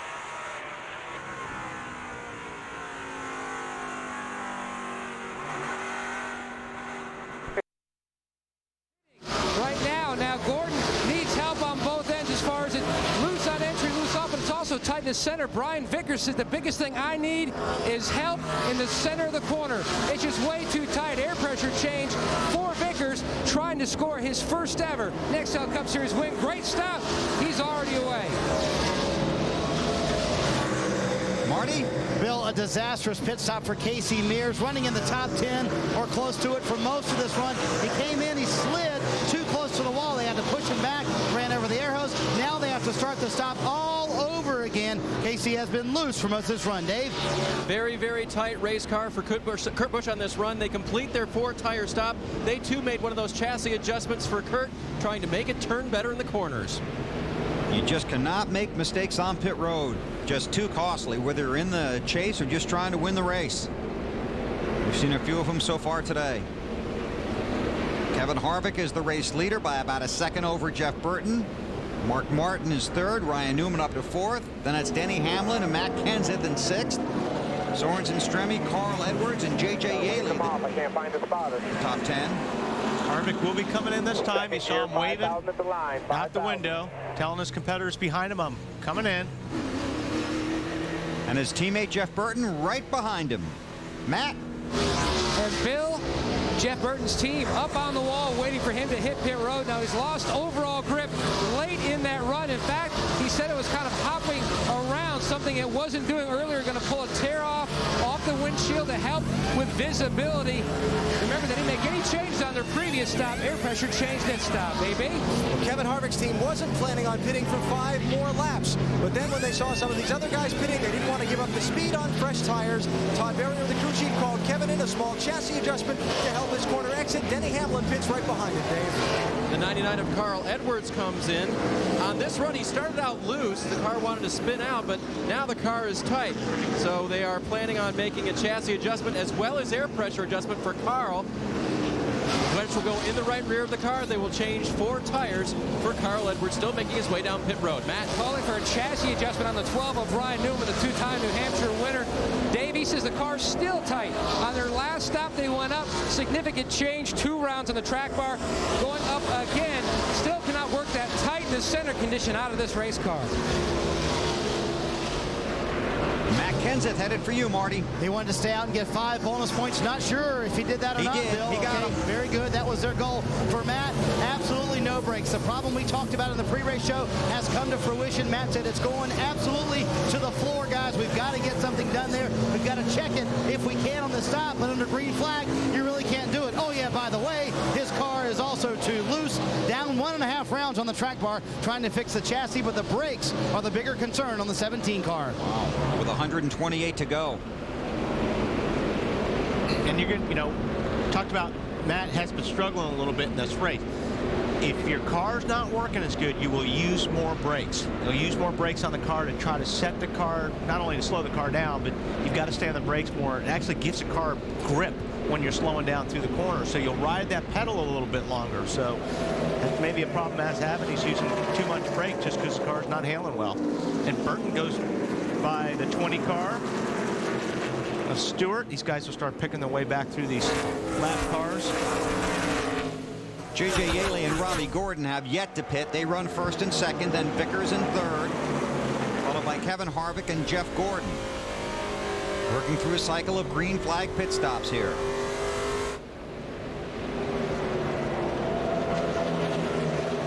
Burton inside of his RCR teammate Clint Boyer.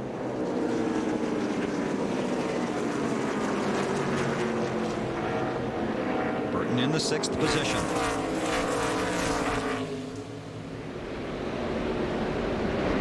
There's Vickers in 3rd and Harvick in 4th.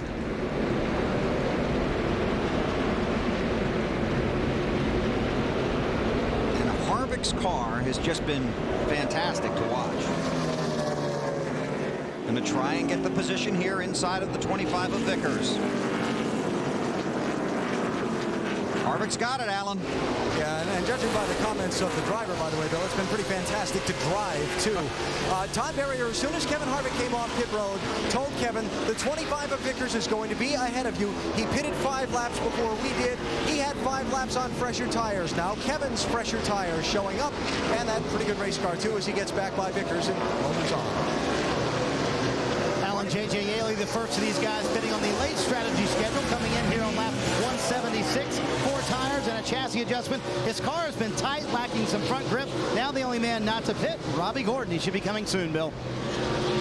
Thanks, Marty. It's been an adventurous day for Robbie. Even lost a wheel earlier in the race when they didn't get the lug nuts tight. It's fortunate that happened under the caution. There's Robbie, former winner here.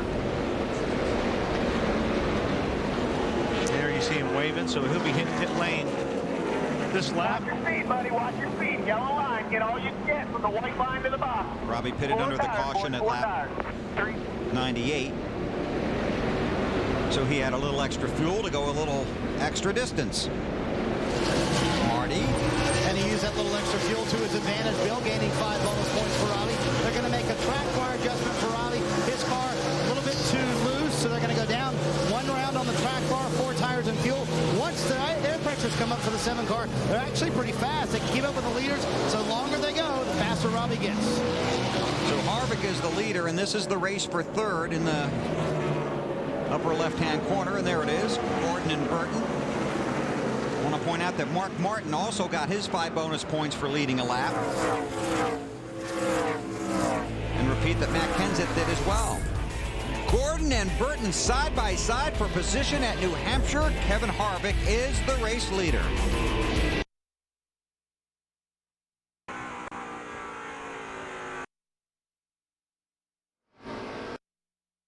Only inside. Clear. Still clear.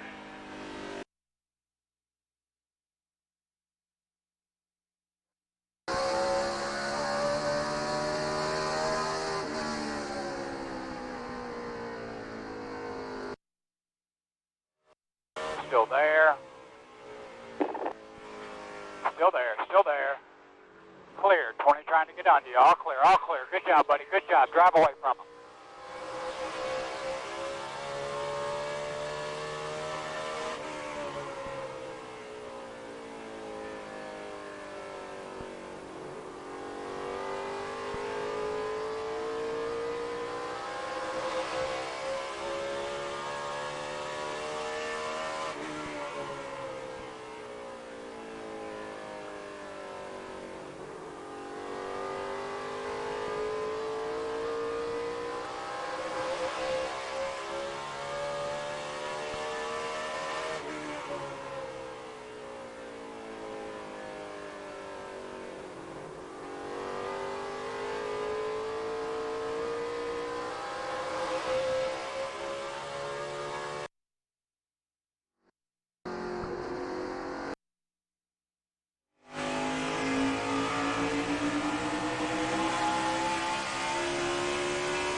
Outside.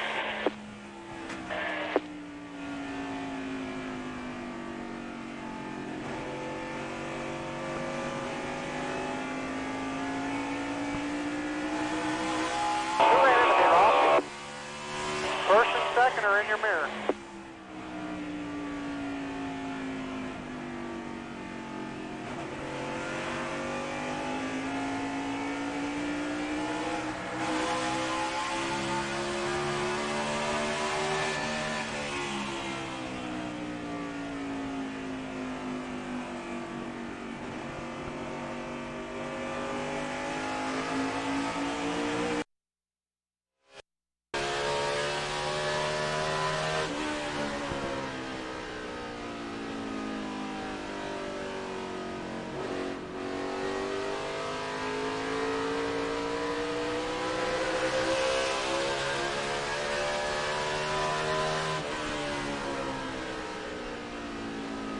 Outside. Outside. You're clear. Got the 38 slow up high up here. 2 ahead. A fender look. Fender looks about the same as it was. Outside. You're clear. We just rubbed the yellow off the right side. Tires on. Everything looks good.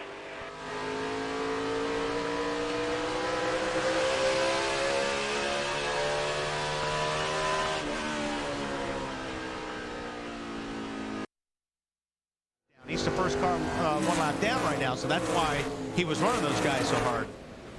And normally you'll run the race leader that hard, and when he gets by you, you know, you won't run the next guy as hard. But he really worked Harvick or Vickers hard, yes.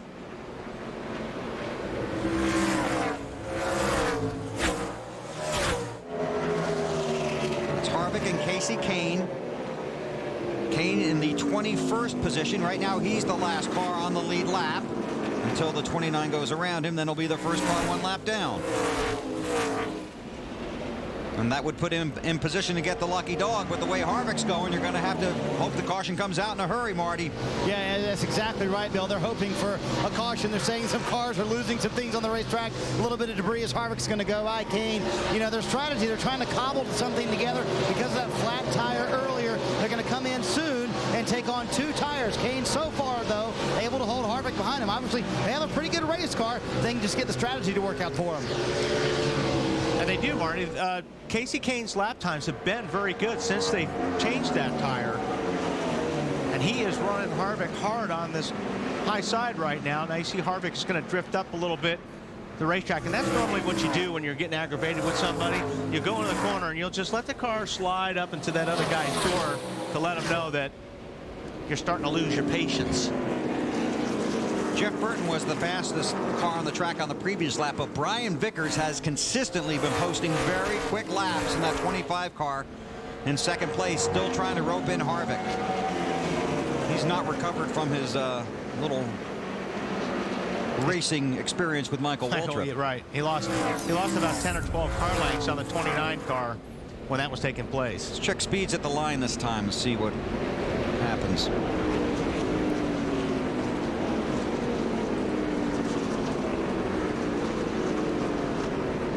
Harvick the quickest that time. And you can see how far back it is to 8th and 9th. Reed Sorensen in 10th with a good lap. Well, half the field, and a little bit over half the field, is a lap or more down right now. Right. 20 cars on the lead lap, the last one being Dave Blaney. There's Blaney in the bottom of the screen, and here comes Harvick with Blaney in his sight. So Kevin Harvick having an outstanding run. Just over 100 laps to go at New Hampshire in the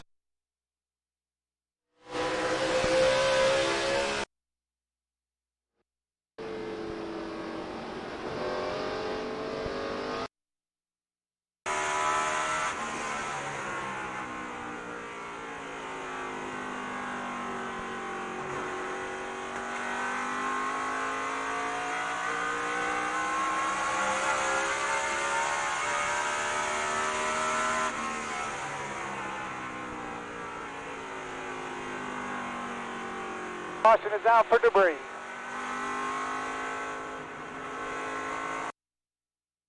It took off really good there.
Under caution here at the Magic Mile, New Hampshire. Pit stop's already completed for the leaders.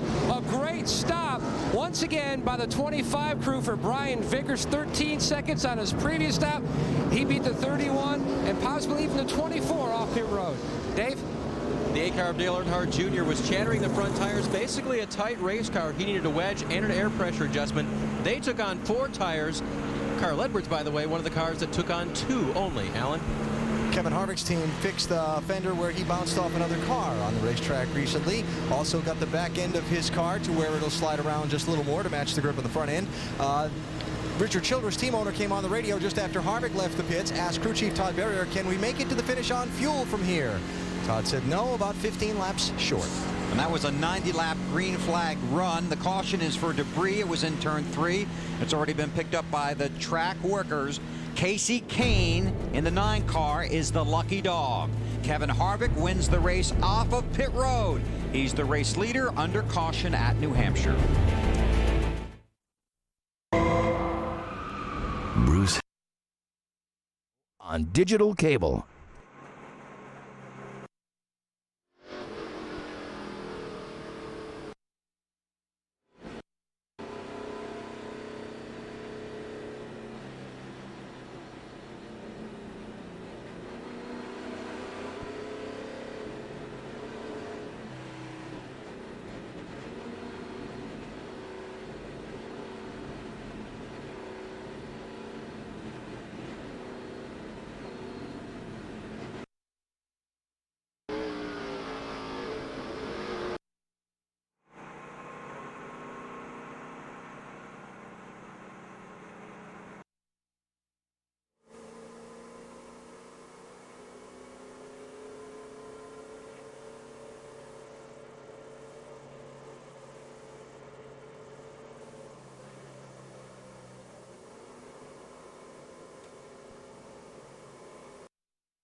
1 to go at the line.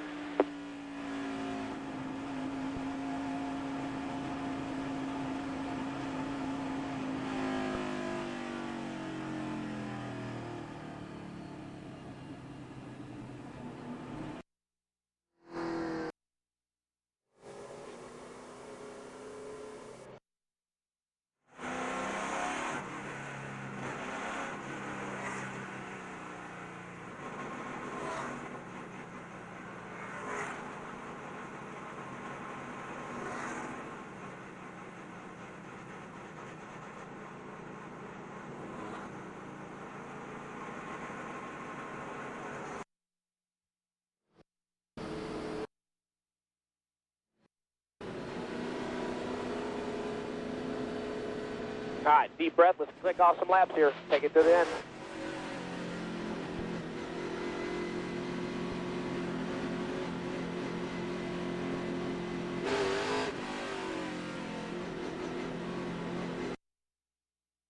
When they come by this time, a handful of drivers took just 2 tires, including Ryan Newman in the 12 car, who's in second.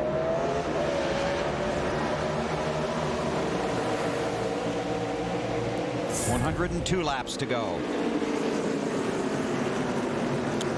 And as the guys on pit road talked about, these teams not yet in their fuel window. And remember, the race here in July had 8 extra laps under NASCAR's green-white checkered rule. Oh, there he goes. Oh, Kyle Busch is around. And into the wall, Jeff Gordon and Matt Kenseth almost came together. Caution is out. Kind of saw that one coming. They were 3 wide. They had split the 5 car, going down the backstretch into 3. Let's go be the garage here, guys. Let's go be the garage.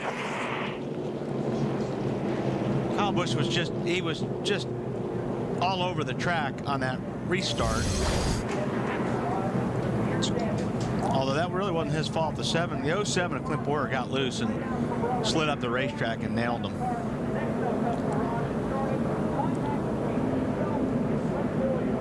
Now, Clint Boyer had only taken 2 tires on his stop. Yeah, he got loose. You could see the front wheels were turned to the right. He was trying to save the car. Unfortunately, when you're on the outside of guys saving the race car, you're going to get the short end of the stick. On board with Jeff Burton. Hello, come on. Nice job, buddy. Nice job. Real good. Jeff Gordon was right there. Matt Kenseth did a nice job, too, of staying out of trouble. So Kyle Busch, the second of our championship chasers to go to the garage after a wreck here in New Hampshire. Kevin Harvick is the race leader. You're watching NASCAR on TNT.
There's nothing left to lose. TNT. See the film where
Looks like it's right next to the 29, Yeah. like he was saying.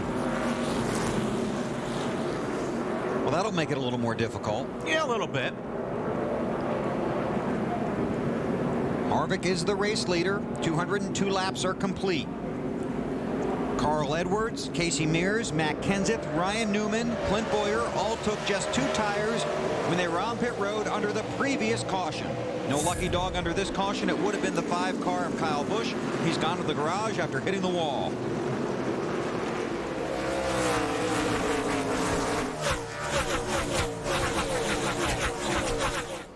Mears the first car, 1 lap down.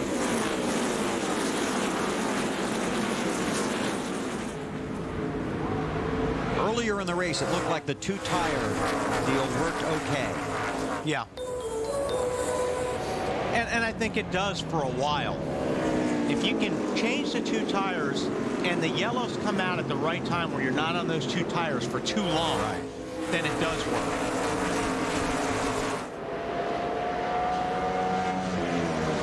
Newman in second, Vickers.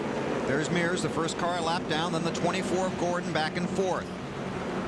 See, the 12 car's a little bit loose right there. The 25 car will make the pass. We're trying to make the pass right now. But Newman on 2 tires. You can see he's having a hard time. Those tires coming in right now. 25's going to get him. Vickers to second.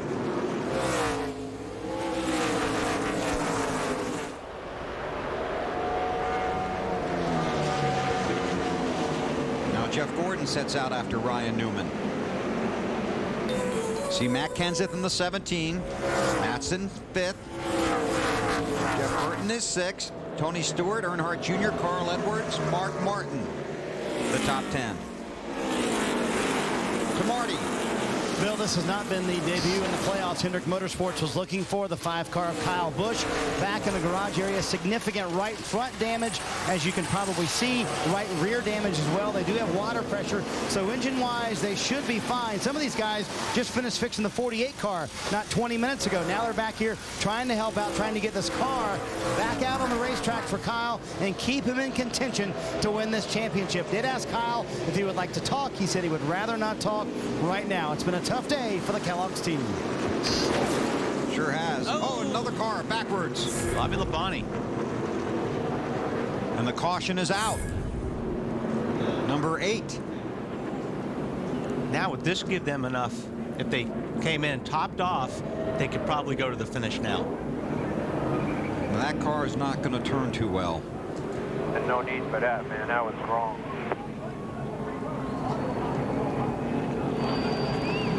Lucky dog, Casey Mears in the 42 car. Let's see what we can see here. A lot of smoke and Bobby Labonte going the wrong way.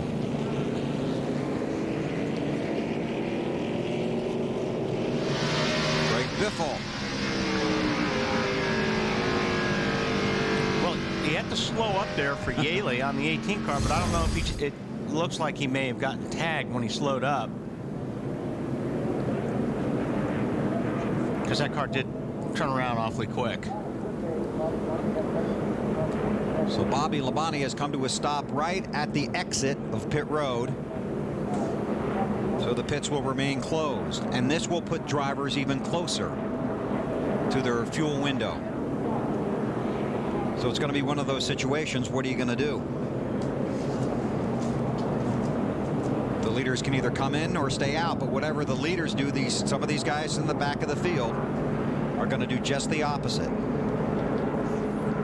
We can pay off our singular race talk question right here as you ride on board with Jeff Burton. How many additional points should NASCAR award for a victory?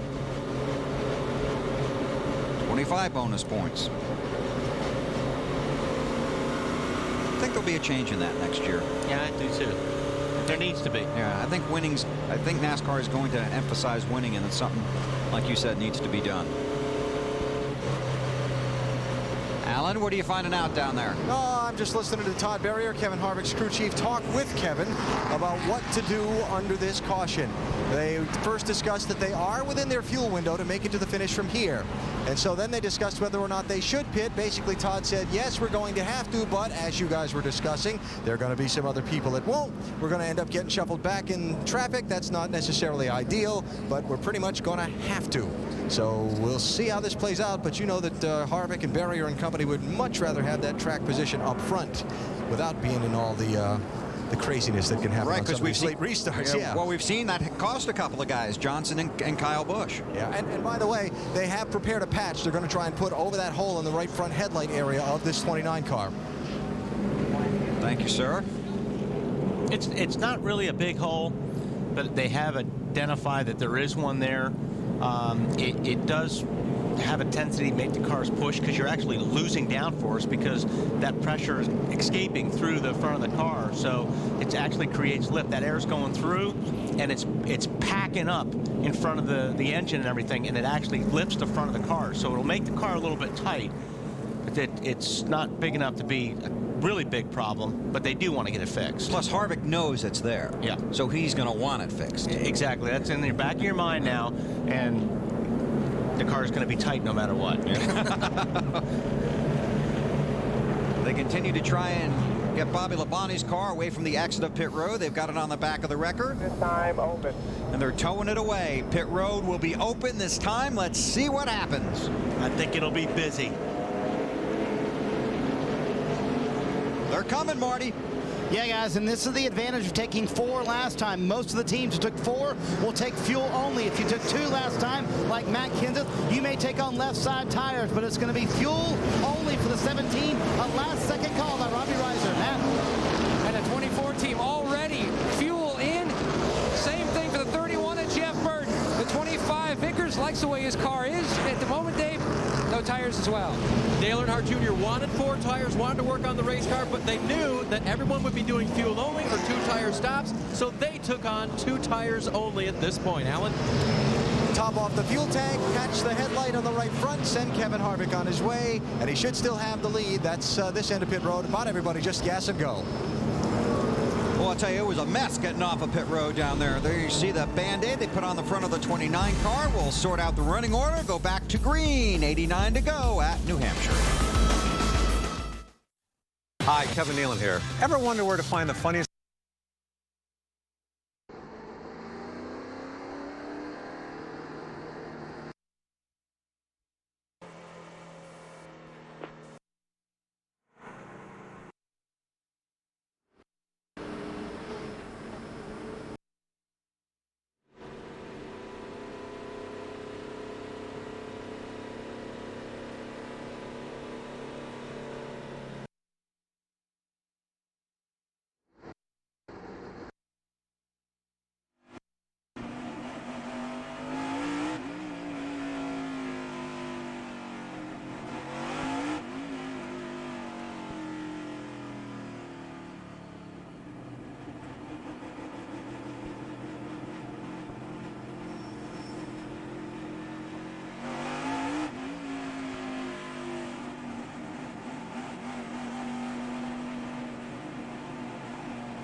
know if he's just staying out or if he's going to stay out there the whole time.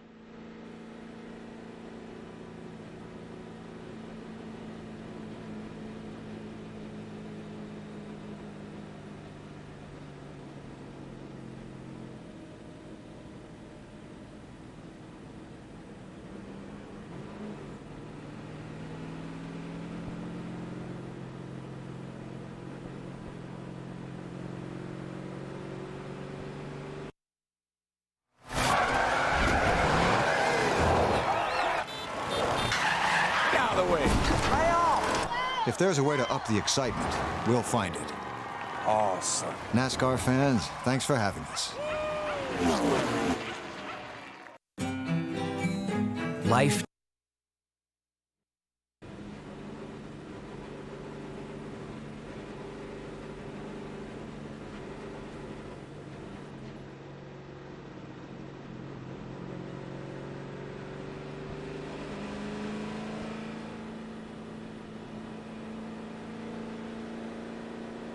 You want to go with the line.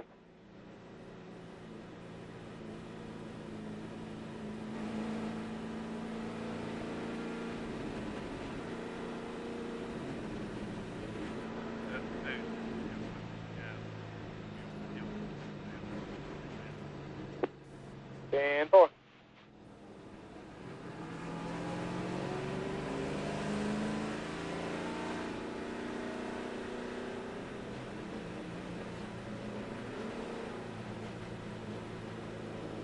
Still at 25, we gotta take our time here. This could be a mess. And 4.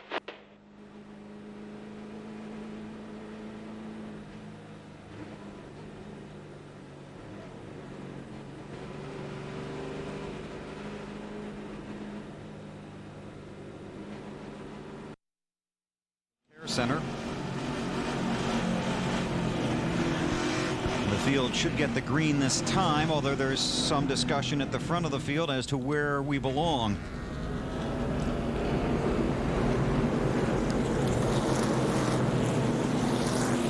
This is where it gets interesting. Because you've got guys that are on tail end of lead lap, cars that are lap down. Some guys are on fresh tires. Some guys only have 2 tires. If these guys don't wreck after this restart, it'd be a miracle. Riggs in the 10 and Michael Waltrip in the 55 did not stop. They're at the tail end of the lead lap. Blaney did not stop. He's the race leader. Harvick got fuel. He's 4th in line. This could get ugly early. Yeah, this is where Harvick's got to be real careful, not force the issue. Just really pay attention to what's going on. We almost, what was that, 55? Yep. Michael gets way out of shape. You got to keep your eyes peeled right now on what's going on and let it sort out in front of you and start making your way through. The 96 of Reigns did not stop either. Yep. Like Riggs slipped. That's for the lead right there. Harvick and Blaney. Michael Waltrip up the track a little bit. Harvick trying to pinch it down low. And that's really where Harvick needs to be, is on the bottom, because when you're wrecking here, you normally go up to the top of the racetrack. So Vickers has gotten around Blaney for second.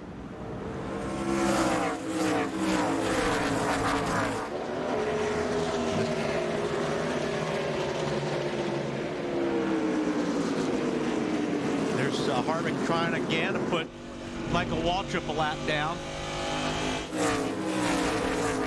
Michael runs him hard. Not going to give it to him. Michael is 25th, the last car shown on the lead lap until the leader gets by him. If the leader gets by him, Harvick fighting to get by him. 29, really Harvick squeezing Waltrip up the racetrack, coming off of turn 4. Vickers got by as well. So Harvick runs first, Brian Vickers in second. An update on Harvick from Allen. A couple things there, Bill. First of all, under the caution, Todd Berrier, Harvick's crew chief, asking Kevin to save all the fuel that he can in case we get an extended green-white checker like we did in the July race here, when we ended up running 308 laps. And then Kevin talked about having to be careful threading his way through this traffic, especially with Brian Vickers hot on his tail. He does not want to give up the lead. Matt? Allen, same fuel strategy for the 25 of Vickers. They're good if we go the normal race distance. They are short if we go into a green-white checker situation. Now, he was comparing his car, the 25, to Harvick, said Harvick can carry more speed into the corner. That's the only place he's getting beat at this moment. Thanks, Matt. Pretty racy right here. Yeah, these guys are going at it tooth and nail. 31 car, Jeff Burton on the bottom. You see Stewart on the high side. Burton trying to make that pass, but the car doesn't look like it really was handling there down on the bottom a couple laps ago. Trying to make it stick underneath Kenseth. Now, Kenseth, don't forget, it's on those 2 tires, so these guys should be able to get by Matt. Not sure that was the right move. We'll have to see how this works out. His left side tires are approximately 50 laps old already on that 17 car. So Matt's going to have his hands full.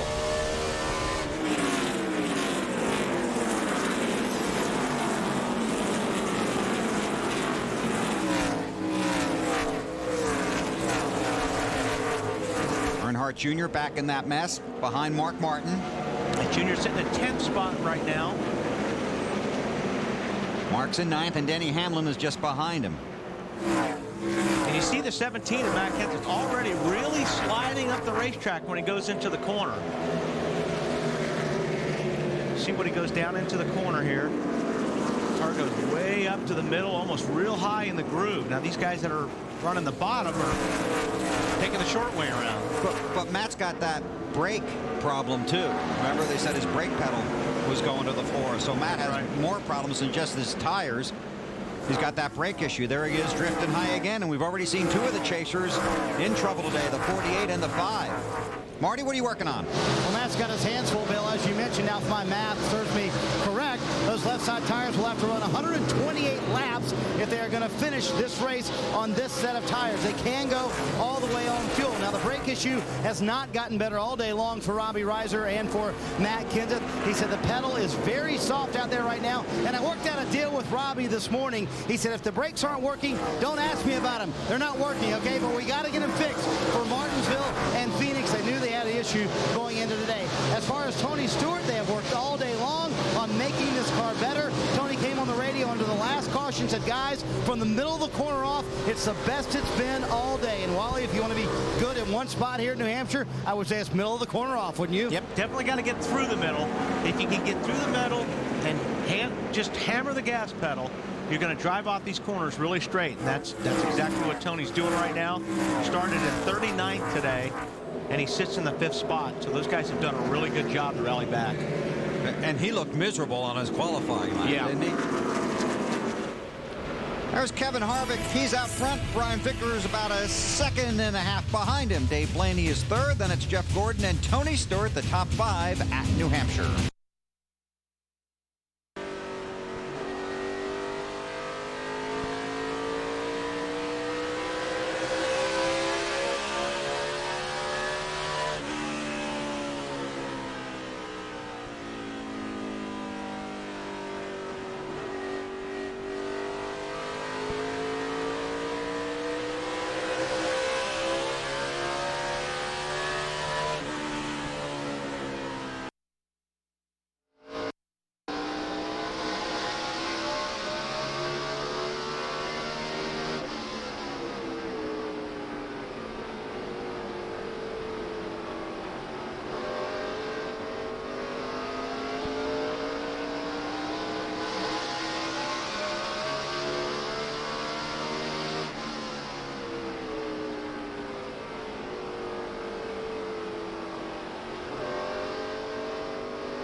Tight.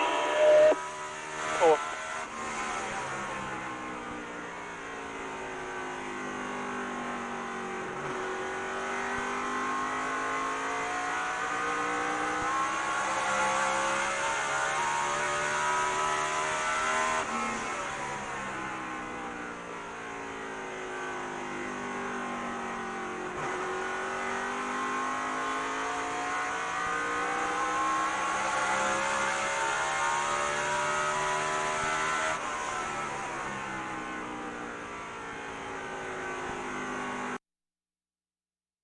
Because right now he doesn't have the car that can win on speed. He can make it to the end on fuel, but it's still very tight, Alan. Denny Hamlin, one of the championship chasers, running just outside the top 10, complaining about a general lack of overall grip on his car. His crew chief Mike Ford told me they're good to the finish on fuel, but you got to have grip to go fast. Dave? Kurt Busch hoping his car will run well during this run without a change of tires. And the last time they only came in for fuel. Should be okay to the end, Marty. It's going to be one of those days where Casey Kane gets out of the race car after it's over with and is just glad it's over with. He's going to be exhausted. Fell back into the 30s with a flat right front tire early. Now they came down pit road, put fuel in, and they're still 5 laps short from making it all the way. They said if you can find a place to save fuel, do it. Alan?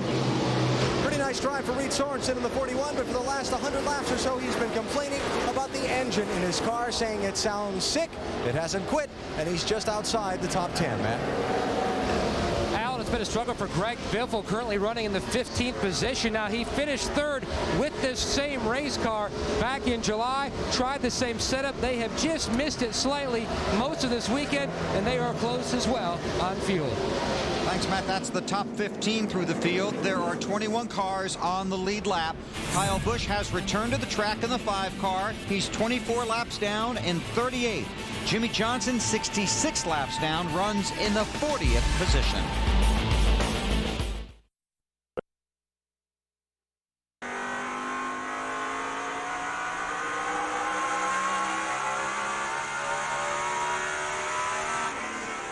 Clear.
pretty ugly. I was early. 3 guys all in the chase. All in one spot. Our Allstate Good Hands Award. There's Kevin Harvick. Has just had a fantastic ride today. He's led 139 of the 244 laps. Leads Brian Vickers by about a second and a half. Reminds me of a bush race we've seen a couple of times this year. Boy, when he gets it right, he just has them covered. His teammate Jeff Burton in the 6th spot. More on Harvick from Alan. Yeah, Bill, I talked with crew chief Todd Berry this morning about Kevin Harvick and about the team's approach to this championship and the season in general. Kevin Harvick had the nickname Happy Harvick for a long time, but when things didn't go well, he wasn't the happiest guy.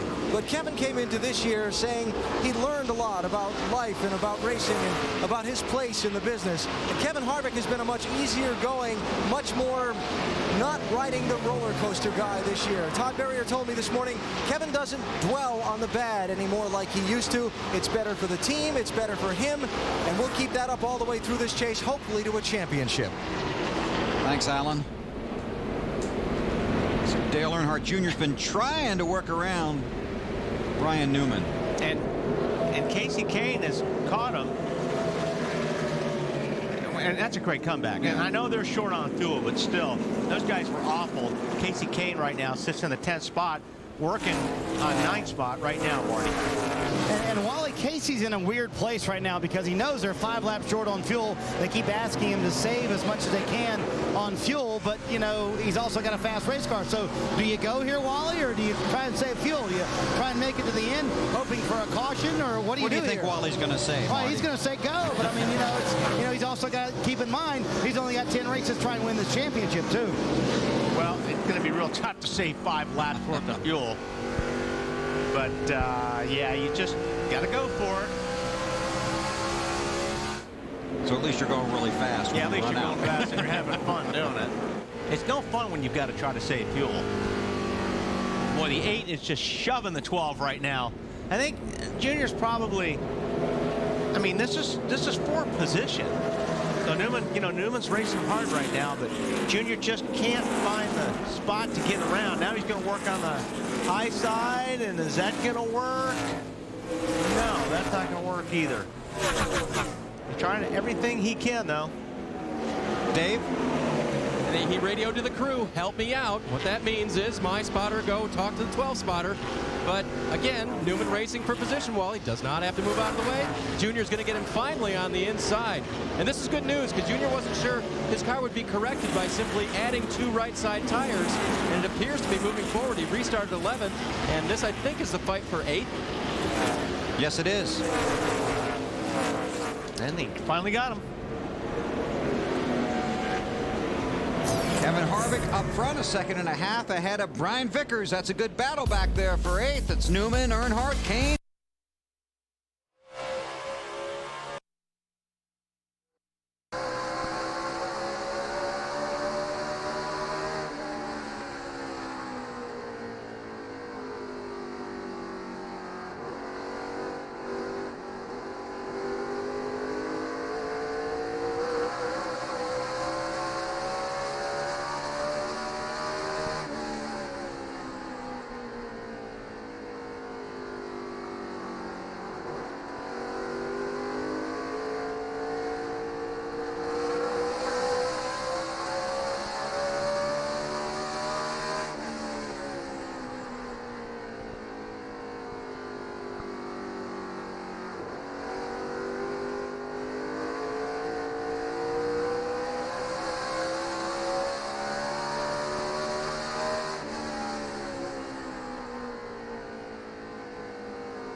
clear.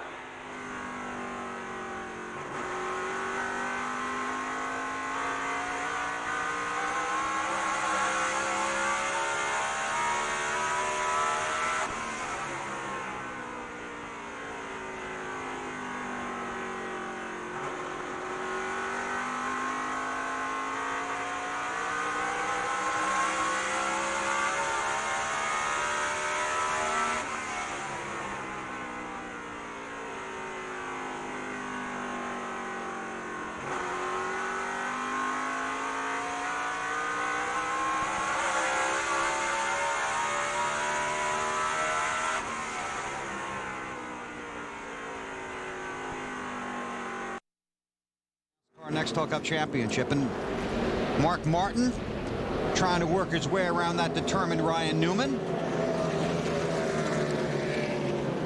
We're at the 10th spot.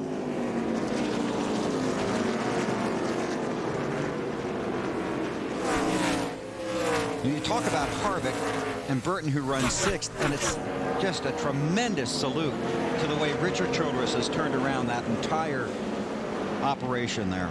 And Alan was talking about Harvick being more content, focusing more on the positive. And you have to believe some of that comes from Burton just joining that organization over there, because that's his kind of outlook as well. Yeah, and you know, Richard's not afraid to make changes. I mean, he made some huge changes with that race team. He moved a lot of people around because they knew they had the equipment. They knew they had the people. I mean, the resources were there. They just needed to put the pieces in the right place. And they finally have done it. Got 2 drivers in the chase. Schrader in that 21 car is scored 34th, 5 laps down. That's the car Harvick just got by. Harvick leads. Burton's in 6th, and Matt has an update there. Bill, he's faded to about 9 seconds back of his teammate Kevin Harvick. Now Jeff Burton just came on the radio back on lap 256 and says, I've lost the handle on exit, and this car just will not turn, will not roll through the center of the corner. That's his biggest issue right now, just trying to hang on to this 6th place run at the moment.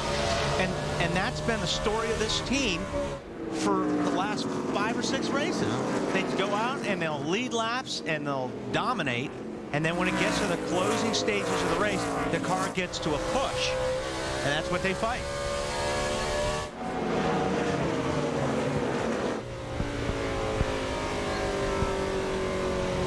See him go through the corner here. He'll pick up the throttle. You really can't pick up the throttle very aggressive, and like Matt was saying, if the car's tight, you won't be able to, because you've got to wait for the car to turn further before you can get on the throttle. So you're rolling here, now you start picking up the gas. You should be flat in it right there, but he's not flat in it till way later because the car's not turning. If you get on the gas where I want to put it, you would have hit the wall if your car's tight. So he's having to wait on this car to turn far enough before he can get hard on the throttle. And no pressure from behind, because he's got a 4-second lead over Matt Kenseth, who's in 7th. Burton runs in 6th.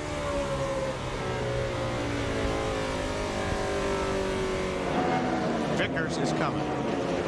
In 2nd place, 2nd and a little more behind the leader, Matt.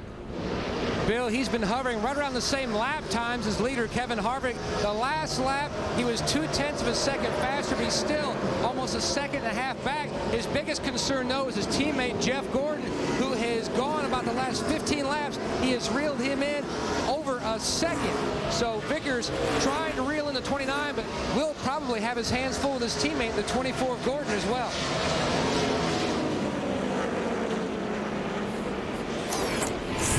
Harvick out front, then Vickers. Just 38 laps to go here at New Hampshire.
Get the caps off, guys, for race.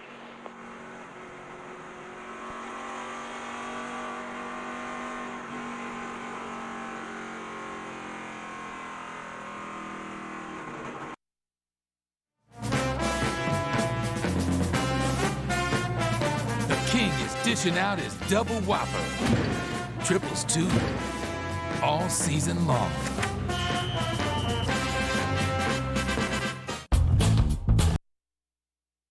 But, you know, we're passing people at the start. That's all the time we've been passing people. Okay, 10-4. Go 1 out of the right rear. Clark, I need you to take 2 out of the left rear. 2 out of the left rear.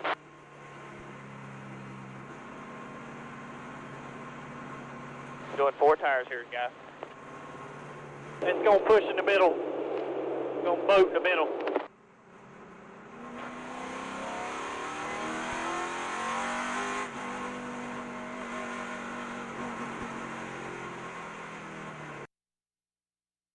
Laps to go. Pit road will be open this time. A lot of guys right on the edge of their fuel window.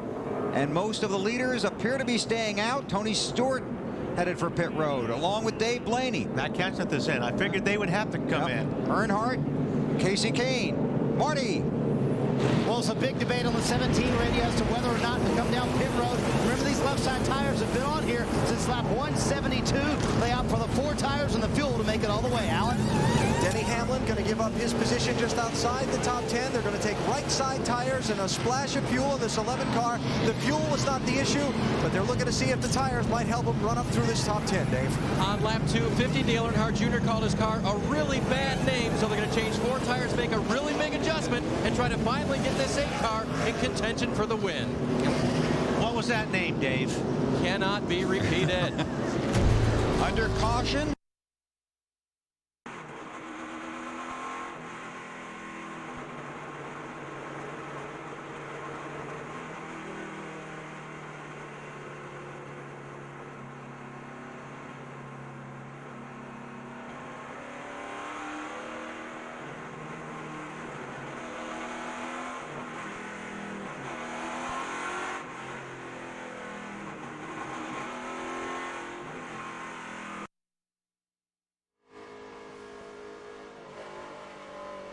You're going to have to fight all that lap track.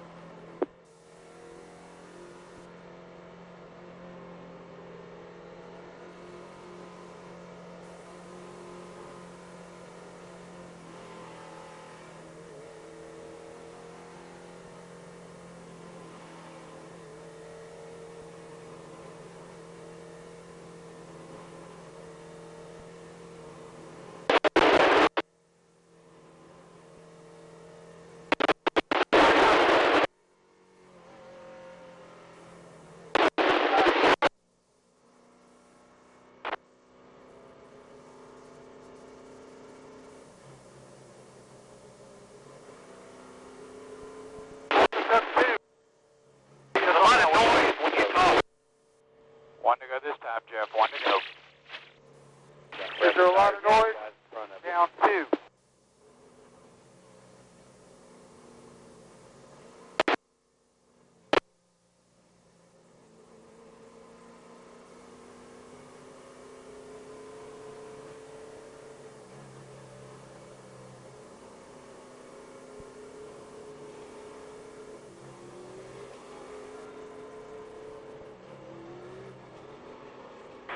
Exactly 30 to go when you take the green. 30 to go.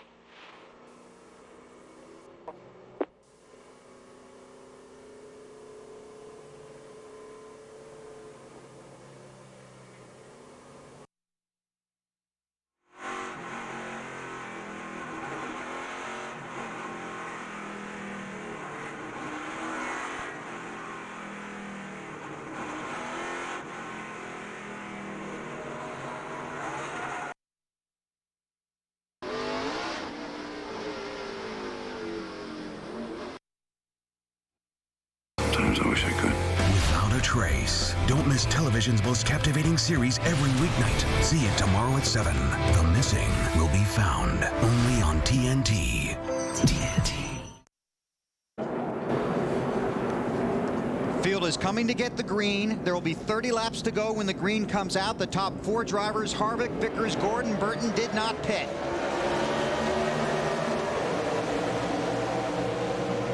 Well, we're about to find out what fresh tires really means here in New Hampshire.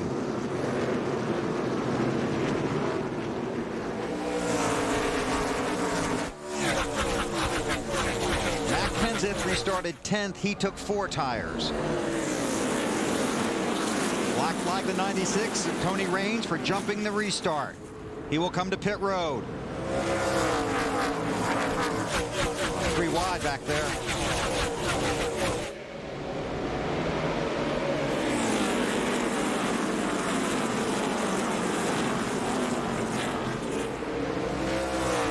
The 18 of J.J. Yaley, the 19 of Elliott Sadler, the 9 of Casey Kane took 2 tires.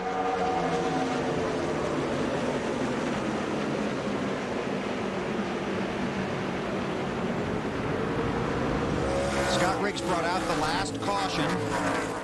Popped it. Was it right front? Right front tire looked like it blew going down into turn 3. The report from pit road is they melted the bead on that tire.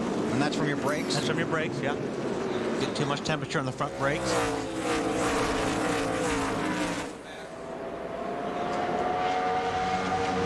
Gordon in 3rd, Burton in 4th.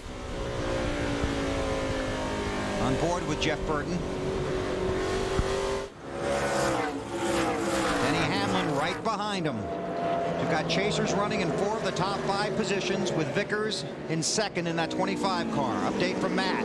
Bill, shortly before that caution, Steve Letarte told Gordon, we are 1 to 2 laps short on fuel. His lap times then stopped. Reeling in, his teammates started going down a 1/10 to 2/10 a lap. Now with that caution, they are good, but they stayed out, so they wouldn't have to deal with the lap traffic on the inside on that restart. Alan? Denny Hamlin's team using some strategy, came down pit road from 11th spot, got 2 tires only, got out in 5th and took this restart. He's pressing Jeff Burton to try and get 4th. Mike Ford told Hamlin, you're the first car with the freshest tires. Let's see if we can get some of these guys. And some of the guys who got 4 tires, like Earnhardt Jr. and the others, they're mired back in traffic right now, so Hamlin's got a free hand. You're right, Alan. They are really trying to shake free back there, and it's just not working as well as they were hoping.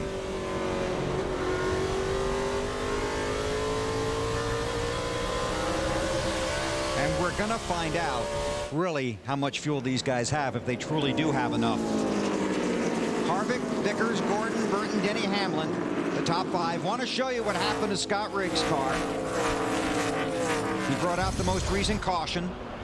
Coming right at you.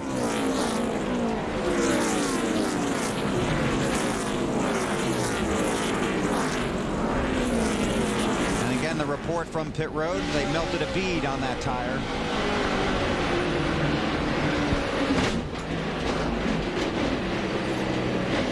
That's what brought out the most recent caution. Dale Earnhardt Jr. working over Matt Kenseth. And again, Kenseth has fresh tires, but still a problem with the brakes. Whoa! Kenseth drives it sideways off the corner.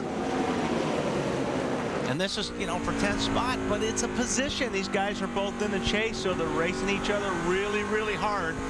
Plus, if Earnhardt gets by Kenseth, look at the line of traffic behind him. Yeah, I think Junior's probably a little bit quicker than Kenseth right now. So obviously, the 8 Earnhardt can get around him. He thinks he can lead him, but boy, the 17 running hard, Marty. Well, and Matt's doing the best he can. You saw he got a great run from the middle of the corner off, was able to pull some distance between him and Dale Earnhardt Jr. He said, tighten me up for this late run, 1.5 rounds down on the track bar. He's doing the best he can, holding on with some very soft brakes. Dave? And Wally said, you know, racing for 10th position. Well, this is racing for the championship, right? That's right. I mean, Junior knows 5 points more over Matt Kenseth will get him closer to the title. So he's trying to race really hard right now. Thinks he has a car that he can drive harder than before that pit stop. And if you get a top 10 here, this is one of those tracks where you walk away thinking maybe you stole a little bit, because a lot of guys don't have a lot of good racing luck or good racing history here at New Hampshire. Yeah, I think this is a racetrack that really would like to get out of the way early in the deal. Because so many things can happen. That's right. Talladega's another one that you kind of go in just, shaking your head and shrugging your shoulders going, man, I don't know. But I think you're right. A lot of these guys would be happy leaving here with the top 10.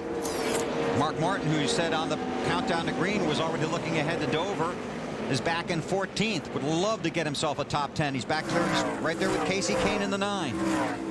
You look at guys like Jimmie Johnson right now and Kyle Busch. They're 140 plus points, 139 points, 146 points back right now going into Dover. That's brutal. That's a deep hole. Saw that Kevin Harvick right now, as they run, leads the championship. Harvick has never led the point standings in his Nextel Cup career.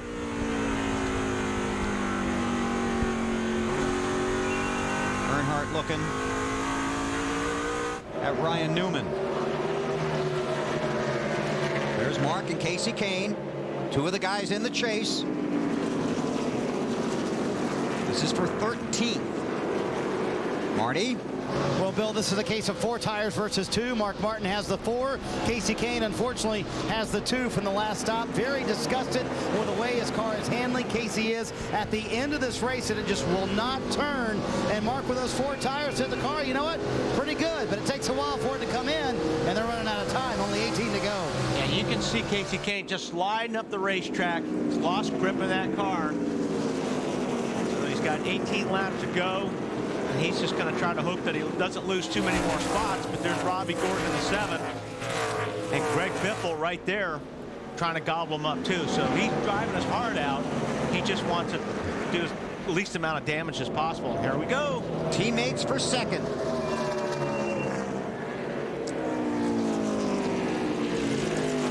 Vickers in the 25, Gordon in the 24. Gordon is in the chase. Vickers is not. Vickers is hunting for his first Nextel Cup Series victory. This goes on about a 2.5 seconds behind race leader Kevin Harvick.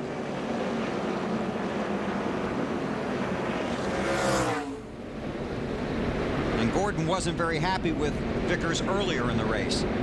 Tapped him right there going down the straightaway.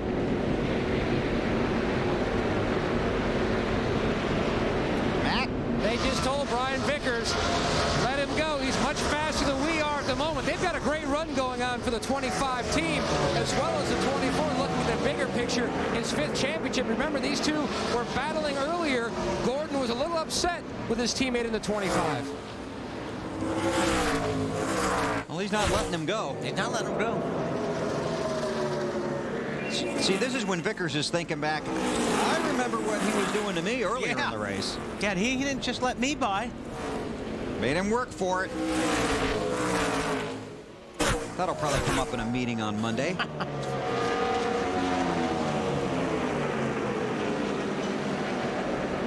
You see Burton and Tony Stewart right behind him. Meanwhile, Kevin Harvick has pulled away to a 2-second lead, Alan. And his team is going to keep a very careful eye on the gap from Harvick back to Jeff Gordon. Just before Gordon finished the pass on Brian Vickers, Todd Berrier told Kevin Harvick, Jeff Gordon's been running some slightly faster lap times than you. I'll keep you posted.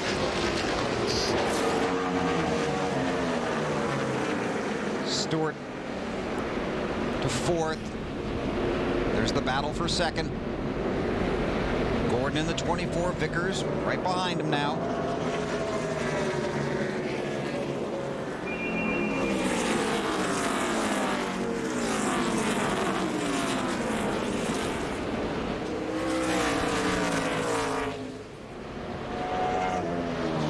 Yeah, they're not worried about the brakes anymore. I mean, they're all running as hard as they can right now. Certainly nobody's worrying about fuel. 13 to go.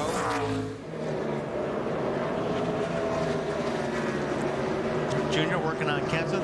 Again.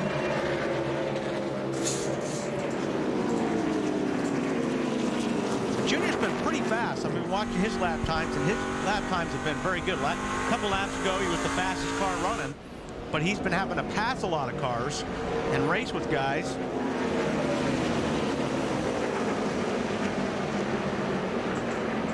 Just doesn't have enough to roll through the center far enough to where he can pull off the pass. He's working awful hard, Dave. He had had that big gap a few laps ago where he really backed off from the 17, and it was at that point that he radioed to his crew, 0 forward fight. Couldn't get off the corners to challenge the 17, but he's cooled his tires down, he's gathered himself back up, and he's really put on yet another charge to try to get that position away from Matt. There's 20, Stewart, underneath Vickers. That's for third. Stewart takes it. Kenseth runs in the 10th spot. Earnhardt is 11. Again, these two drivers are in the chase. Matt Kenseth is just going to be whipped after this race is over.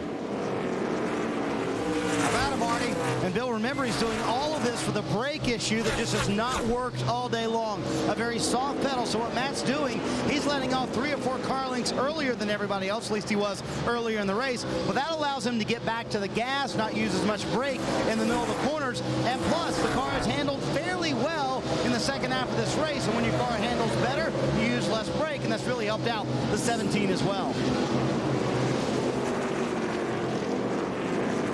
Now you've got Newman working under Earnhardt, and he's got the advantage right there. Mark Martin right there taking a look, deciding which way he wants to go.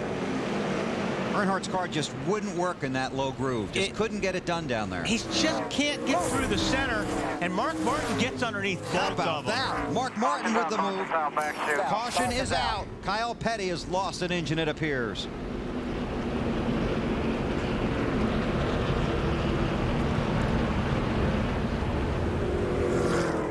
Allen. All right, Bill, so here we go with the green-white checker fuel situation. Todd Berrier, Kevin Harvick's crew chief, told me just a few moments ago they were good on fuel to at least lap 304 from their last pit stop. Then they had Kevin try and save some fuel under these last couple of cautions, so I don't expect any appearance on pit road from the race leader. I expect that they're going to ride it out and hope we don't end up at like lap 308 like we did in the July race here. That's right. The July race extended 8 laps under NASCAR's green-white checkers rule. But the biggest thing here at a race is that 2.5-second lead that Harvick had. Puts Gordon right on his bumper, and Tony Stewart, who's been really charging the last 10-15 laps. Yeah, and it will be a single file restart, so he doesn't have those cars on the bottom to help him get away. Kevin Harvick doesn't. 7 laps to go. One piece of business to do here. NASCAR Nextel Cup Racing on TNT, brought to you by Sony, the official high-definition television of NASCAR.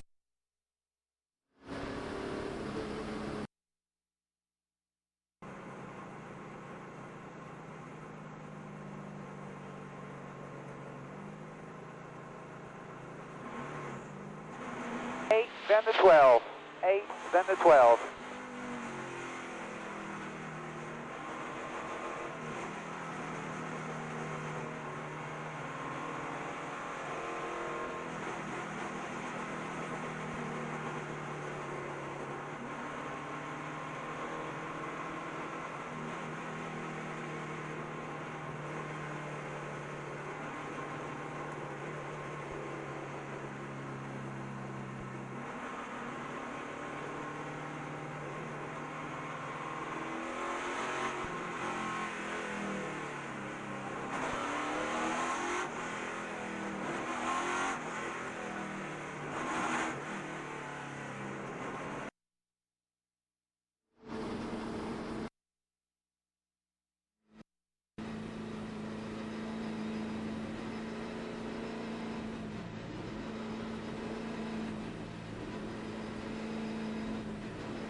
You want to go when you get back around here. Clean them off real good.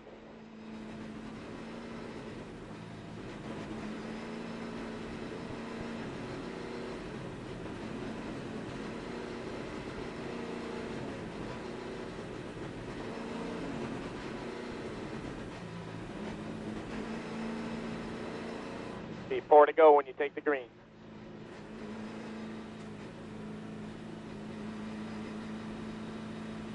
Taking you up on your offer, holding the rep for 5 laps. You can do it.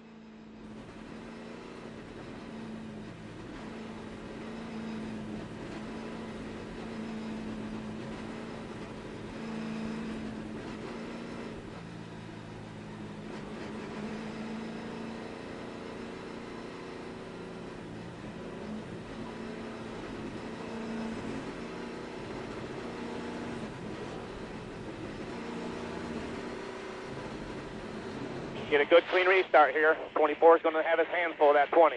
Just drive away, take her back.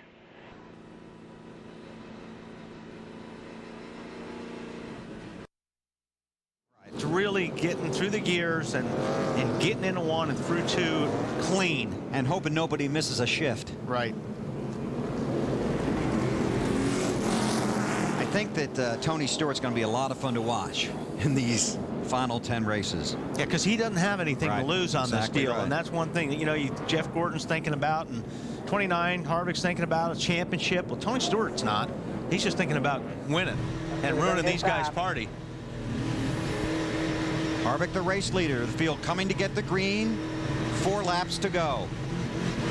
The first of the 10-race chase for the Nextel Cup Championship. Kevin Harvick has led 191 of the 295 laps. Started from the pole. He's got Jeff Gordon and Tony Stewart right behind him. Laying back. Watch the restart.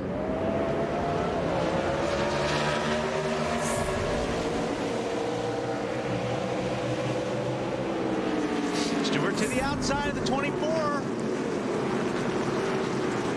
That's good for Harvick. These guys running side by side, but Tony Stewart cleared him quick. Stewart to second. Come on. Stewart on fresher tires. Harvick did not want to see that on his car in his mirror. Vickers back on the bumper of Gordon. What was that all about? Casey Kane back in the middle of all that, but Robbie Gordon was the car swinging far to the inside. Denny Hamlin trying to get that spot away. 4th spot from Vickers. Got him cleared so far. Field through turns 3 and 4. 2 laps to go. Does Harvick really have enough fuel? Does Tony have enough time?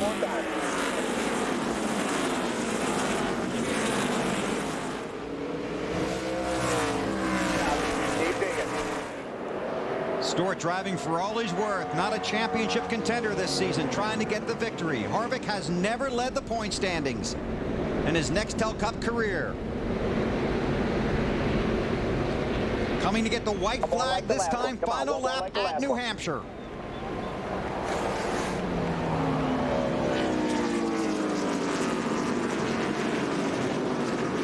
An impressive season so far for Kevin Harvick and for Richard Childress Racing. Has 2 drivers in the chase, one leading this race, one in 7th.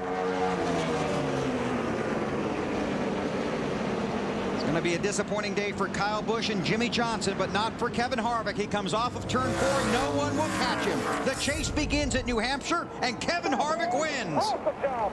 Way to jump on this thing, man. Oh! Trouble Truex coming off of 4. Oh, right. Oh, man, he gets Quapple and Tony Raines.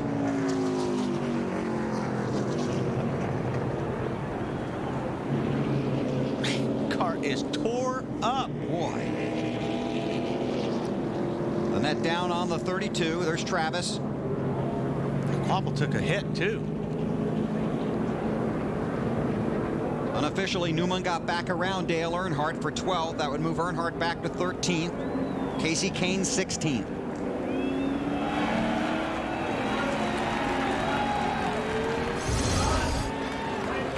Let's see. Looks like the 1 car gets a little bit sideways, getting off of 4, and the 40 car, David Stremme, just gets into him. And then he just slid up in front of all these other guys. He got the 32, and the 32 got Raines in the 96. Pretty much the end of a miserable day anyway, boy, for Martin Truex.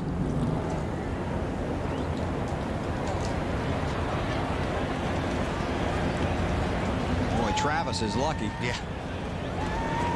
Here they are coming off of 4. Yeah, Martin just got a little bit loose getting off of 4, and Stremme was right under his left rear and kind of finished him off.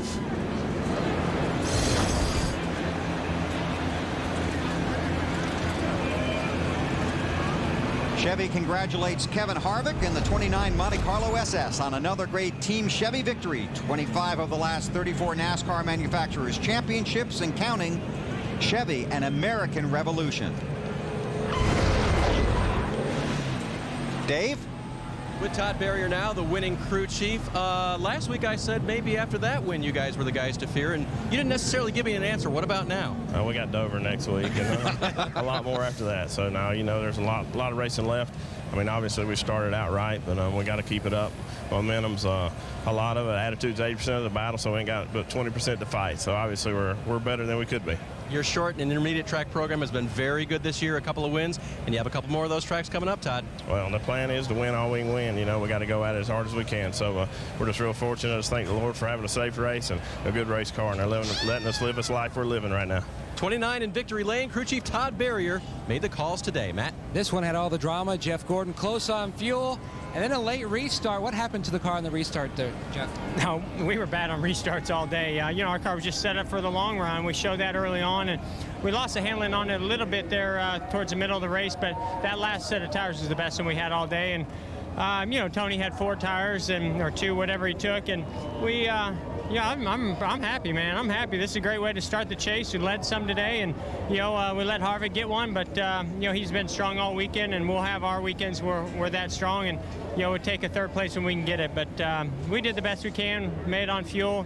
Hard to beat those guys on tires. I knew if I went to the top, Tony's going to go to the bottom, so I tried to protect the bottom where I was best. I saw him run all day, and he got by me on that side. Strong top 5 finish for Jeff Gordon. Now let's go to victory lane and Alan Bestwick. And here comes the winner, Kevin Harvick.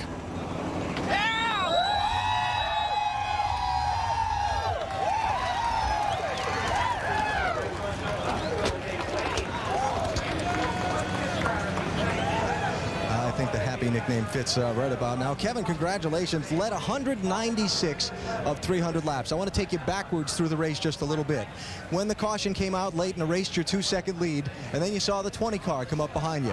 What were you thinking? Well, I was thinking that it's a good thing we're on a restart because it's hard to get these cars going, but got to thank Reese's. Glad to finally get them into victory lane. We've had a lot of success with our GM Goodwrench car, but man, this thing was a little bit tight in the beginning. We made some really big adjustments on it through the day, so just have to thank Todd and all my guys for making this thing better through the whole race. A race like that, when you're out front so much, looks easy from the outside. Was this a difficult race, or is it easy when you're out front like that?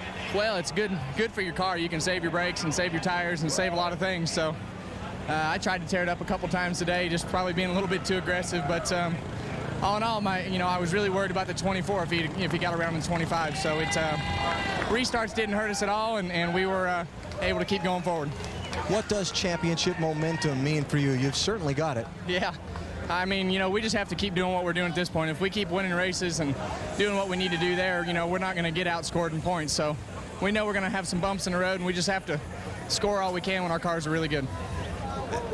The early race thing, 3-wide thing, lap 37 with Denny Hamlin and Jeff Burton. From the outside, that looked a little aggressive, a little early. Were you having any second thoughts about that afterwards? Well, I think, at this point, I mean, it's all about the championship and just going for it and throwing caution to the wind and just going after winning races. So if it would have went the other way, it probably would have been a bad move. But in hindsight, probably shouldn't have done it. But you can't tell that we're all not very smart as we sit in the driver's seat. So, if you look back at it, probably wouldn't have done it again, but oh well. You lead the championship for the first time in your career. A thought on Dover next week? Yeah, that's super exciting. I mean, it's been an awesome turnaround. I got to thank Richard and all these guys for working as hard as they did to turn these cars around from where they were last year. And everybody on this car, Snap-on, Sylvania, Goodwrench, SKF, Emerson, Sherwin-Williams, GM Card, Realtree, and everybody that helps us. You got them all in. Congratulations, Kevin Harvick, the winner today. Marty? Alan, the word for Dale Earnhardt Jr. today is frustrating. It seemed like the car just would not work at the end of the race. What was going on? We're just real tight in the center of the corner. We worked on it really hard all day. Tony Jr. and the guys tried their best. There at the end, we made it a little bit worse. Tried to really did ourselves in, and I couldn't move forward. I lost a couple spots there last lap, and we just didn't do the best job we could today. We tried really hard. You seem very disappointed. We should have run better. I mean, dang, I'm supposed to, get clowned so much over the years for not caring, but it's down in there, man. I want to win this bad, and today is really, really frustrating, but, I got a lot of confidence in my team, and you know, we'll do better. We're way better than this, you know. We're good enough to win this championship. And you can tell he really wants it. Dale Jr. finishes 13th. And Denny Hamlin, how would you describe your 300 laps here at New Hampshire today? It was a roller coaster for sure. I mean, we just hung around 6th to 10th all day long and really just couldn't get this car to go like it had at Richmond and other places. So, you know, we got to figure some stuff out to get a little bit better. But Mike made a great call at the end with 2 tires, and we were able to get those guys at the end. And a great save early on as well for Denny Hamlin. He comes home 4th here in New Hampshire. Dave? And Tony Stewart talking to the media down here. And going to take a minute with us now as well. And Tony, I'm going to go with the subject that you were just discussing. You raced to a 2nd place finish today, but it was a little tough to race around the chasers who were trying to race for championship around you. Well, it's the first time that we've been in this situation, being on the outside of the chase. I finally have the answer to the question that when people always ask, well, if you could change one rule, what would you change? And I'd have made this day a 2-race deal. I'd have had 11th to the rest of the field in points, run their own 200-mile race, and then I'd have had the top 10 guys run their own 200-mile race, because it's very nerve-wracking to race those top 10 guys in points and race them hard for position and feel comfortable. You're so timid around them and scared that you're going to, you know, if you make one little mistake around them and cause them to have a wreck like the 48 had today, you've just ruined a guy's chance to win a championship. And I know what that felt like last year. I appreciated all the guys around us. It just makes it really frustrating to have to race those 10 guys. You know, you respect them, and that's why you race them with such caution. But it makes it really hard to go out and race for wins when you know, you got to worry about that. So but the good thing is, you know, we had a good day. We had we had a situation where, you know, we either stay on the racetrack and probably run 3rd or 4th to Jeff and those guys, or we can come in and take a chance on trying to win the race. So I'm glad we made the call that we made. You know, worked out for us, and we got to 2nd with it. Interesting perspective, Bill, from the still reigning champ and 2nd place finisher today. Thanks, Dave. 4th win in 2006 for Kevin Harvick. His 1st win at New Hampshire and his 12th race here. His 3rd win in the last 6 races. His 7th top 5 in the last 10 races. You want to talk about momentum. That 2019 has it. See, Matt Kenseth came home in 10th. Mark Martin got the 11th spot. Dale Earnhardt Jr., you heard the frustration in his voice, back to 13th. Casey Kane in the 16th position. 22 cars finished on the lead lap. And here's the page people are going to be talking about. Jimmie Johnson back in the 39th spot. Kyle Busch was in 38th.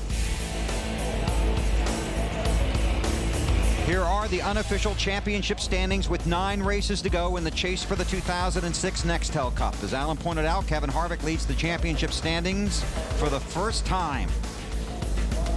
And Jimmie Johnson and Kyle Busch are in a hole. They really are. And it's tough to lead this place with that many points down.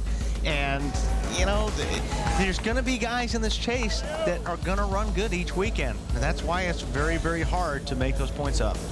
We'll see what happens. The chase for the championship continues from Dover next Sunday, and TNT is your home for all the drama. Our coverage begins at 12:30 p.m. Eastern Time with the Bank of America Countdown to Green.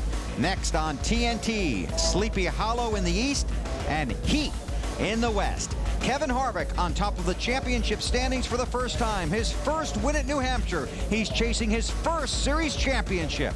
We race on to Dover. We'll see you next Sunday on TNT.